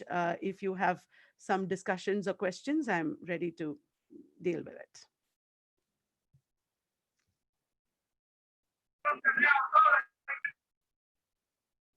Thank you so much, ma'am, for your very detailed and illustrious presentation, fantastically taken us to the different upheavals of this pandemics, and really its impact on the cultures and multicultural nation like India. So there are a lot of questions I'm getting in the chat box of Zoom, when YouTube. There is a question from Madhya Pradesh. How do you see fascism and pandemics right now in India, as it is a multicultural communal nation? It is a very relevant question, but we cannot just give a ready-made answer to it. As we know, there are various perspectives on the pandemic that people are coming up with, whether it is biological war, whether it is man-made, we don't know. And how the governments are dealing with it also has been greatly critiqued as well as supported. It is a very confusing scenario right now. I think some time should elapse before we will get clear-cut ideas about how far fascism is working through the management of the pandemic. I think students and teachers of literature should also move into areas like disaster and crisis management, and those are also topics that can come within cultural studies. If you take up, probably we can do research on such areas and come up with some interesting insights into it. I'm sure that no government has been doing the 100% right thing or anything, because this is an unprecedented event in the entire world in a long time.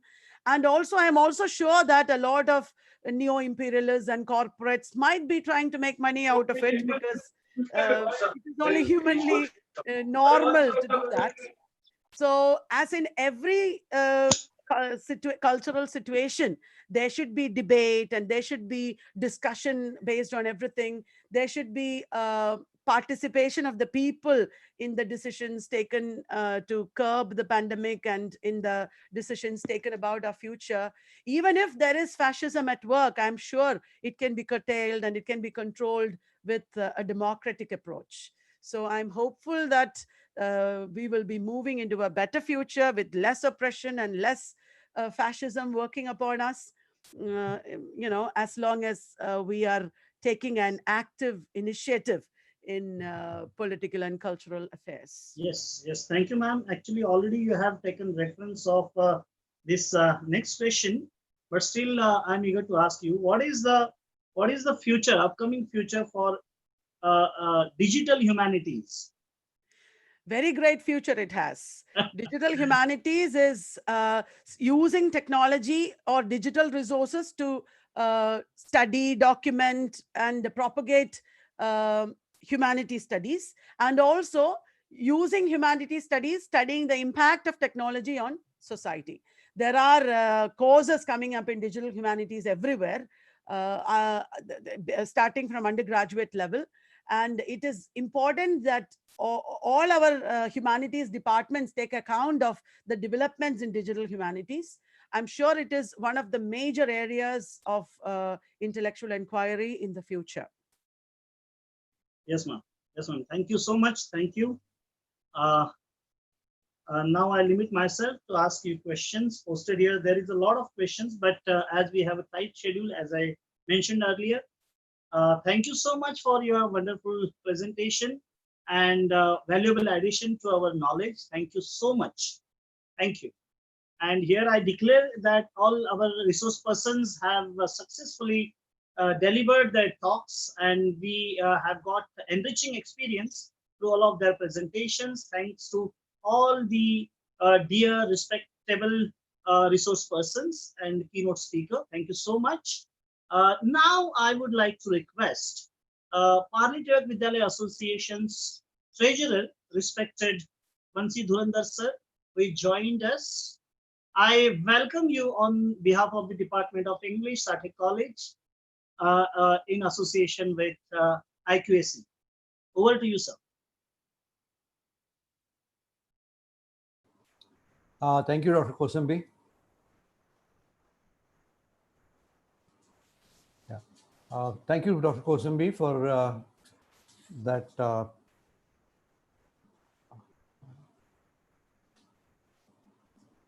Can you hear? Am I clear? I'm not getting the feedback. We are getting you, sir. Yes, it is audible, sir. Thank you. Thank you, Dr. Kosambi, for that, allowing me to talk on this seminar today. First and foremost, let me congratulate Dr. Rajwade, Principal Dr. Rajwade, for organizing this very pertinent subject seminar. Reflection of pandemics on literature, culture, and society. This is a subject which is very pertinent. At the same time, people don't really consider worth talking about it. Essentially because the common man who's really affected on the road doesn't have that kind of comprehension to go beyond his sources of income or really need to survive. But what these kind of pandemics really affect culturally and the literature-wise or society-wise is worth listening to. And I'm really happy that this year, when our institution is celebrating its centenary, such kind of subjects are taken for discussion.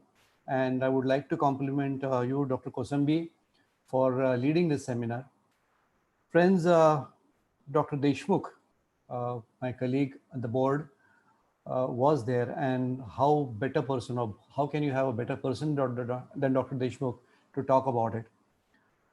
She really touched upon one subject called how important it is for surgeons, considering the recent Ganpati festival which is coming up, and how Ganpati is considered as a challenge for surgeons. That is being the first transplant. I mean, a lot of things to be learned from Dr. Deshmukh. We were of course her students, and learning from her is a constant kind of encouragement for us. There were all learned speakers, and I can talk about it one by one. Thank you, Dr. Sudhir Nikam, for inaugurating this important seminar. You talked about how pandemic has affected the world and how it has affected the Indian writers, the impact on human behavior, and how the literacy texts have presented on the sufferings of mankind. It was very knowledgeable and uplifting for us. The resource person, Dr. Ashok Thorat, he spoke about his topic on how COVID-19 is rewriting our imagination. And through his presentation, he highlighted the important aspects of how pandemic is changing our views. He enlightened us about the relationship between the pen and pandemic. It was deeply informative. Thank you so much. Parin Somani, all the way from UK, spoke about her topic, learning life skills through literature. She spoke on improving our moral values through literature, development of soft skills through literature, building of human behavior through literature, help in enhancing personality, improvement of leadership skills, and how to develop our personality through reading positive literature. Obviously, certain advantages this pandemic has given to people, which is that sitting at one place, you always have access to your books and literature, and how it will help us to really improve your skills. Frankly speaking, it has happened to me, and I could agree with you, basically because in my biodata, I always used to write that my hobby is painting. But I think that was only meant for writing in my biodata. Frankly, I had not picked up my brush, about for 15 to 20 years. This 2 to 3 months that I was sitting at home, I could redo something, put some oil on canvas, and it was really pleasurable to get back to my old hobby.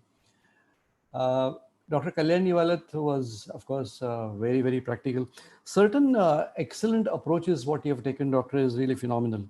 You talked about digital humanity, and I think that's a subject which is absolutely new for us, and I would certainly like to know something more about it. Incidentally, before this lockdown, I happened to be in Kerala. I have a factory in Kerala, in Cochin. And fortunately, unfortunately, on 20th of March, I came back from Cochin. And before that, we had a meeting with the medical fraternity there. And I was surprised then, because the way in which they were talking about advanced steps to be taken to handle COVID patients. Frankly, in Mumbai, we never had clue what's going to happen and what is coming towards us. So when these doctors started talking about all the preparations, I was taken aback. I said, what are you talking about? And I came back previous night, next day afternoon, the lockdown was imposed on Mumbai. Point is that Kerala, we talk about Kerala model, but the thing is they realized the importance of this COVID much in advance and took corrective steps. I think Dr. Kalyani spoke about her topic, Embrace and Change, Literature and Culture on the Threshold. She began by enlightening us on the impact of COVID-19 on literature and the various changes in field of education. She spoke on emergence of lockdown narratives and emergence of new writers during lockdown with various examples. She spoke about emergence of new forms of literature like painting, cartoons. She also highlighted effect of pandemics and literature on isolation. I didn't talk to her about my incidents of painting, so possibly, it just adds on, it's a coincidence. But her presentation was extremely informative and enlightened all the participants. Friends, coming back to what we are talking about, This was related to literature, culture, and society. Being a student of science, incidentally, I'm a past student of Satya College. I passed out in 1973. So it's almost what, more than 40 years, close to 50 years now. Things, of course, keep on changing. But, and I also used to propagate about how science is changing and how students and professors and teaching staff need to really take care of these changing times. I used to cite example of a simple mobile phone that 20 years back, the situation was that you had to make a trunk call to Pune to talk to a person. And look at what is happening now. You know, you go to the smallest village and from there you can talk to anybody sitting anywhere in the world. Incidentally, till January, whenever I used to address students, I used to talk about what is coming towards them. And we said that maybe you're sitting in a classroom today, but talk about what was happening 100 years ago when people had to travel on maybe on a horseback or a cart to reach a teaching place. And maybe a day would come that you will have to get rid of going to school or going to college. Distant education is anything. Never realize that it's going to come so fast. I mean, when I was talking about possibility of happening that in 3 years, it happened in next 3 months. So that is the growth of science, you know, the way in which it is really progressing. I think it's worth while Dr. Rajwade to even think about effect on science of this really pandemic which has caused. For a common man, friends, certain words we never thought of. Did we really talk about confinement or containment or curfew? We never talked about these words so oftenly. Suddenly we started talking, we really, accepted these words as common way of life. Likewise, so far as my field is concerned, where I'm into a field of medical device manufacturing and medical device sterilization especially, nobody knew about what was PPE. Personal protection equipment was never heard of. People used to use certain barriers, but there is something called kit, which is used as PPE, nobody knew. Overnight, people started talking about lakhs and lakhs of pieces of making PPEs. The garment manufacturers certainly changed their profile to manufacturing of PPEs. Vaccines, for that matter. The scope of this pandemic has given to pharmaceuticals to produce vaccine. And imagine the scope, if you really come out with vaccine, what kind of economic, that would be beneficial to you. It has given us certain extent of GMP. In industry, we talk about good manufacturing practices, clean environment and whatnot. But the concept of hygiene, unfortunately, in India was not there. Suddenly, people started talking about hygiene and cleanliness. One example is the ODF, the Open Defecation Free India, which our Prime Minister propagated.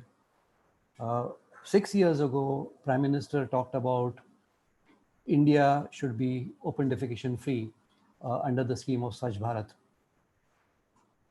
Every panchayat decided to implement that, and they started providing toilets in every household. The result was that almost 7 million toilets were constructed newly. 99% of panchayats declared that their village is ODF, that is open defecation free. But as you look back, friends, today the situation is 50% of those toilets are non-functional because of many reasons, because of our thinking, because of our attitude. But suddenly this COVID has changed the scenario. People started using toilets because they understand the necessity of hygiene. So these things have really come back to us.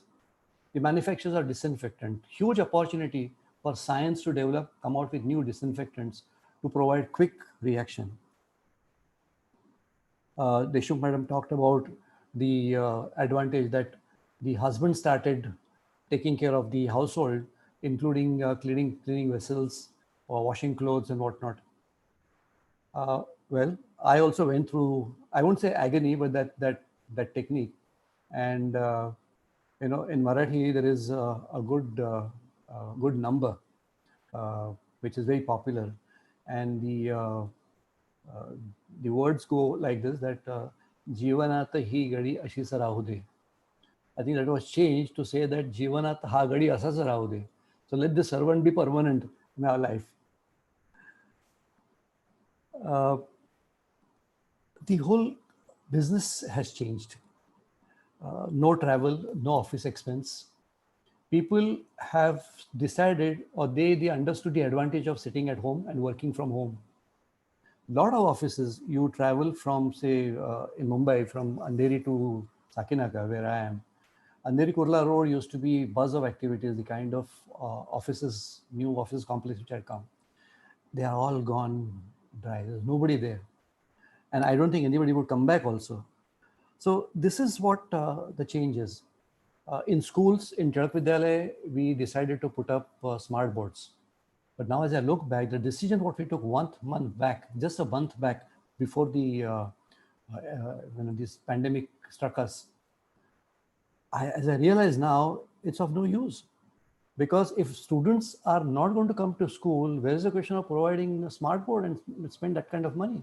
Instead, provide techniques or provide the equipment to teachers who can sit at home and teach the students in better fashion. So there's a lot of change.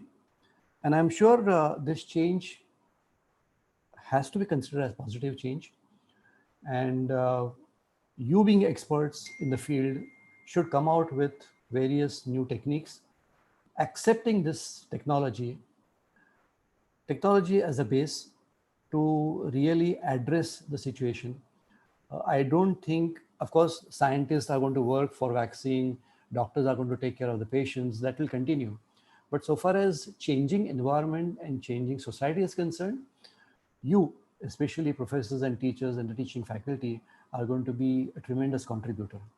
So I again congratulate Sate College, Dr. Kosambi, Dr. Rajwade, and the entire team for organizing this lovely seminar. And Tirak Vidyalaya Association is really proud that in the centenary year of our organization, such good programs are undertaken. Thank you so much. Thank you. Thank you so much, sir. Thank you so much. Your address was needed, really. Thank you so much for this informal but very particular speech. Thank you. Thank you so much. And now I lead to valedictory function. I request Dr. Sagar Wagmare to introduce the chief guest for the valedictory function, former head of the Department of English, University of Mumbai, Dr. Shivaji Sargar sir. Dr. Sagar Wagmare, over to you to introduce Dr. Shivaji Sargar sir. Thank you. I'm very honored to introduce Dr. Shivaji Sargar. Dr. Shivaji Sargar is a professor and former head Department of English, University of Mumbai. He has 26 years experience of undergraduate teaching as well as 20 years of experience of postgraduate teaching. Meantime, he has worked as the head Department of English for 16 years in various colleges in Maharashtra. He is a recognized research guide for PhD. At present, there are 2 candidates registered for PhD under his guidance, and 8 candidates have completed their PhDs. He is a special comparative literature, American literature, and Indian literature. He has guided 5 MPhil students, and he has published 53 research articles in various reputed national and international level journals. Then he has published 2 books and 10 articles in conference proceedings, as well as authored 4 books and co-authored 4 books, and 2 books are in progress. Then he has presented 40 research papers in various national and international level conferences and seminars. He has completed 3 research projects and 1 thing. Then he has delivered 33 guest lectures in various places, and even he has got a fine experience as an editor for research and international multidisciplinary research journal, and he is member of board of editors for Research Chronicler. Then he is member of board of editors research. These are the international journals, and he has been served as a person for the board studies in English, University of Mumbai. Then he has committees of University of Mumbai, such as Academic Council, then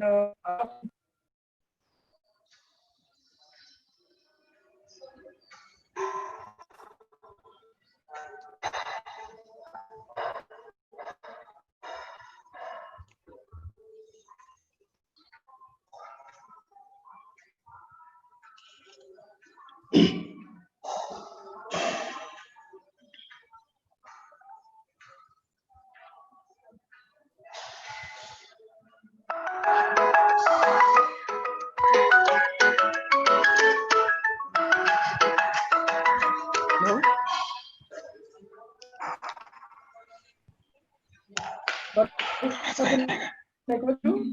And yes, I'm getting a voice, sir. I'll just finish. Sorry for the network issue. And there are several participations by Dr.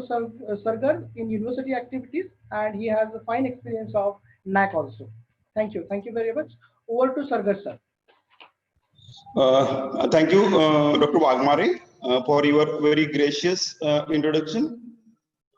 Good afternoon to all the research persons, Dr. Ashok Thorat, Dr. Kalyani Wallat, Parin Somani, and my dear friend, Dr. Sudhir Nikam, who delivered the inaugural speech in the morning, and teacher participants and research scholars. I feel privileged to be the part of this international webinar on the reflections of pandemics on literature, culture, and society, organized by Sathe College, Mumbai. Friends, before I begin, let me put on record my sincere gratitude to Dr. Snehlata Deshmukh, former Vice Chancellor, Mumbai University, and also the Director of the Management of Sathe College, Parlitilak Vidyalaya Association, and a practicing physician, and also Dr. Madhav Rajwade, the Principal of Sathe College, who is always busy grabbing every possible opportunity to involve his faculty and students in various types of academic and research activities, for inviting me as the chief guest of today's valedictory function of this international webinar.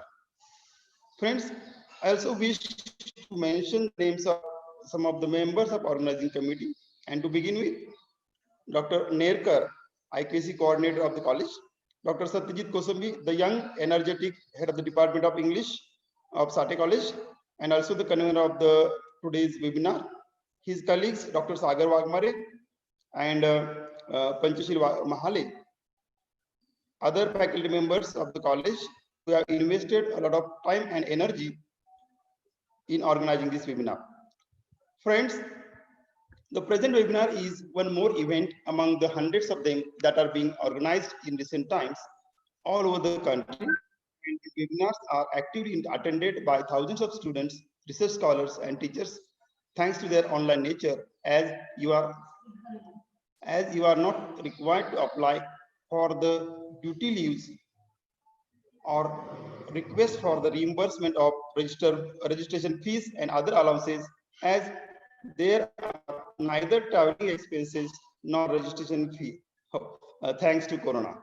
Friends, the scholars in the morning session, Dr. Ashok Thorat, the keynote speaker, and the resource persons, Dr. Kalyani Wallat and Parin Somani, who have already shared their scholarly views and have made you aware of the various effects of the pandemic on literature, culture, and society. So I'm not required to discuss all those details once again, but all of us have to accept the fact that the present critical situation has immensely affected the world. Corona, a minuscule virus which is not even visible with bare eyes, has literally stopped all the physical activities at a global level. It started with the turn of the 2020s in Wuhan, China, and slowly took the entire world under its vicious control. Friends, it's really an unprecedented situation in human history. I call it unprecedented because whatever happened in the past, it may be the epidemics of plague and other diseases, or it may be the two world wars, or the Great Depression of 1930s, or the partition of India, or the civil rights movement. Their effects became visible only after the end of that particular historical event. Like as the war poetry came into existence after the end of the World War I, and the partition literature in India flourished after the partition of the country. But this is not the case with reference to the present COVID-19 pandemic. Though the pandemic is not yet over, and we also don't know when it is going to end, one thing is very sure, and that is it has already started to affect our lives in a variety of ways. With every passing day, the effects and their intensity are increasing on large scale. The economy, for example, has been affected by the present situation. We know at global level, China was the first country to be affected by corona. That led to the shutting down of all human activities in Wuhan, and then it came to Europe and Australia, America, and Russia, step by step, forcing these ultra-developed countries to shut their businesses, thereby tremendously affecting their economies. The same thing happened in India, as the lockdown has seriously affected Indian economy. But as this webinar is about the reflections of pandemics on literature, culture, and society, let us see how they are getting affected by corona.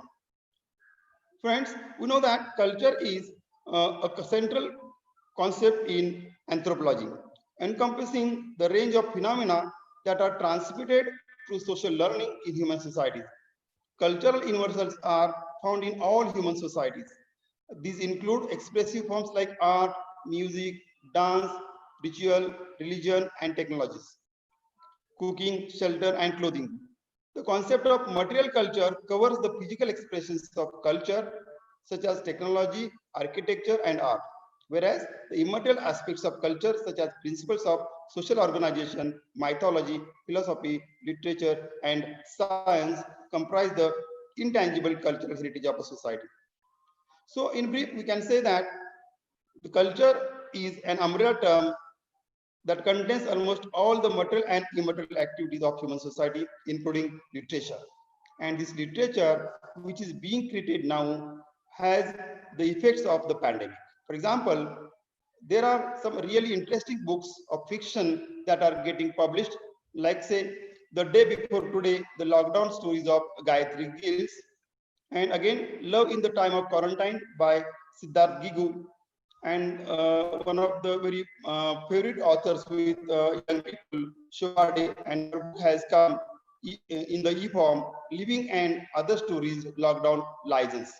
So it can be said that the present lockdown situation is playing muse to many writers and poets who have sharpened their pens to positively and creatively face the pandemic situation. But we have to accept that this pandemic has resulted more in negative emotions like the fear of the unknown, terrible impact of physical and mental seclusion, and a sense of utter uncertainty and insecurity. And these negative emotions have reflected in literature. So the publication of the literary works of these writers can be considered as the beginning of a new genre of literature, which can be termed as pandemic literature or lockdown literature or even COVID-19 literature. At the time we'll decide the nomenclature of this particular form of literature. Siddharth Gigu, the writer of Love in the Time of Quarantine, he himself says that he was inspired by the march of a migrant worker family that has nowhere to go to write his work. During the current lockdown, we have come across numerous stories. The migrant workers from the cities like Delhi, Mumbai, and Bengaluru who were caught unaware at their workplaces. But once they lost their jobs due to the closures of the industries, they had no any other choice but to move back to their native places. However, the authorities did not allow them to move and they had to stay back, leading to the immense sorrows and sufferings in their lives. Similarly, Shobade's book, Living and Other Stories, Lockdown License, is a collection of stories that captures the struggle of people in making sense of their upended lives. Chopade herself admits that her book is a deeply felt visceral response to the pandemic. So the birth of this lockdown literature, narrating the stories of the people who got entangled in a variety of difficult situations that came their way due to the pandemic, can be regarded as the obvious effect of COVID-19 situation. Besides literature, we can also observe that this pandemic has affected our society and its traditions and customs. In Indian society, there has been vertical distancing along one's class and caste line, though in recent times, these norms have been little eased out, at least in metropolitan cities. But now, due to the pandemic, there is horizontal distancing in which people of the same caste, community, creed are required to observe physical distance from each other. The lockdown has forced them to shun large public gatherings like weddings, concerts, sports tournaments, and gathering in the famous religious places of worship. As the COVID-19 is infectious, people are not allowed to touch each other. So the suspicion of the people around us has entered into human psyche that has resulted in creating a kind of hostile relationships with each other. During the pre-corona period, we remember we used to be very happy to welcome any member of the society or our locality who has returned from his visit abroad. But now we don't want such type of visitor to our place. This has led to the creation of hostile relationships with our own neighbors and acquaintances. Even the people from metropolitan cities like Mumbai and Pune are looked at with suspicion by the people at their native places. Naturally, the previous intimate friendly relations have turned into hostile relations. These and many more negative effects of the pandemic are seen taking place all around us, and we don't know how far it is going to. But one thing is quite clear, and that is humanity has overcome many serious events in the past, has defeated those adverse occasions and moved ahead on a positive note. And I'm sure this time also we will defeat Corona and will be able to lead our normal lives soon. With this positive note, I would like to conclude. Thank you, sir. Thank you, sir. Thank you so much for your remarkable words. Thank you for your sum up of this webinar, and exactly the main argument, the gist of this webinar is caught up by you. Thank you so much. And now I call upon my colleague, Dr. Panchashila Mahale, for the word of thanks. Over to Panchashila Mahale, ma'am. A very good afternoon once again to all of you. It is my privilege to have been asked to propose a vote of thanks on this occasion. I would like to begin my vote of thanks with a hearty gratitude to the management of the college for providing us with the opportunity to organize this webinar. A special thanks to Dr. Snehalata Deshmukh Madam for sparing her valuable time and also blessing us with her presence. I would also like to thank Shri Bansi Dhurandhar Sirji for his concluding remarks. I would like to express our deep gratitude to our Honorable Principal, Dr. M.R. Rajwade sir, whose consistent encouragement and guidance at every crucial stage of organizing the webinar has helped the event to be a grand success. I would also thank our Vice Principals, Dr. D.M. Nerkar sir and Srimati Pramodini Sawant Madam, for their constant cooperation and guidance. A special thanks to Dr. Nerkar sir for his complete involvement on the completion of today's event beyond his comfort zone. We have been fortunate to have some of the eminent persona from across the academics to have accepted our invitation to be today's resource persons. I would like to thank Dr. Ashok Thorat sir, Ms. Pareem Somani Madam, and Dr. Kalyani Valath Madam. I am sure that the participants must have greatly benefited by the speaker's opinions and ideas on the given subject. We thank you for being with us. It has been indeed a great pleasure to listen to all of you. A special thanks to Dr. Sudhir Nikam sir and Dr. Shivaji Sardar sir for their sincere efforts towards anchoring today's event. I would also thank the advisory committee for today's webinar, along with the research scrutiny committee for the valuable suggestions and assistance. I take this opportunity to thank Dr. Satyajit Kosambi, the HOD of the English Department, Sathe College, for taking the initiative for organizing today's event. I also want to thank the entire organizing team, including the technical team, to have coordinated today's event in such a smooth manner.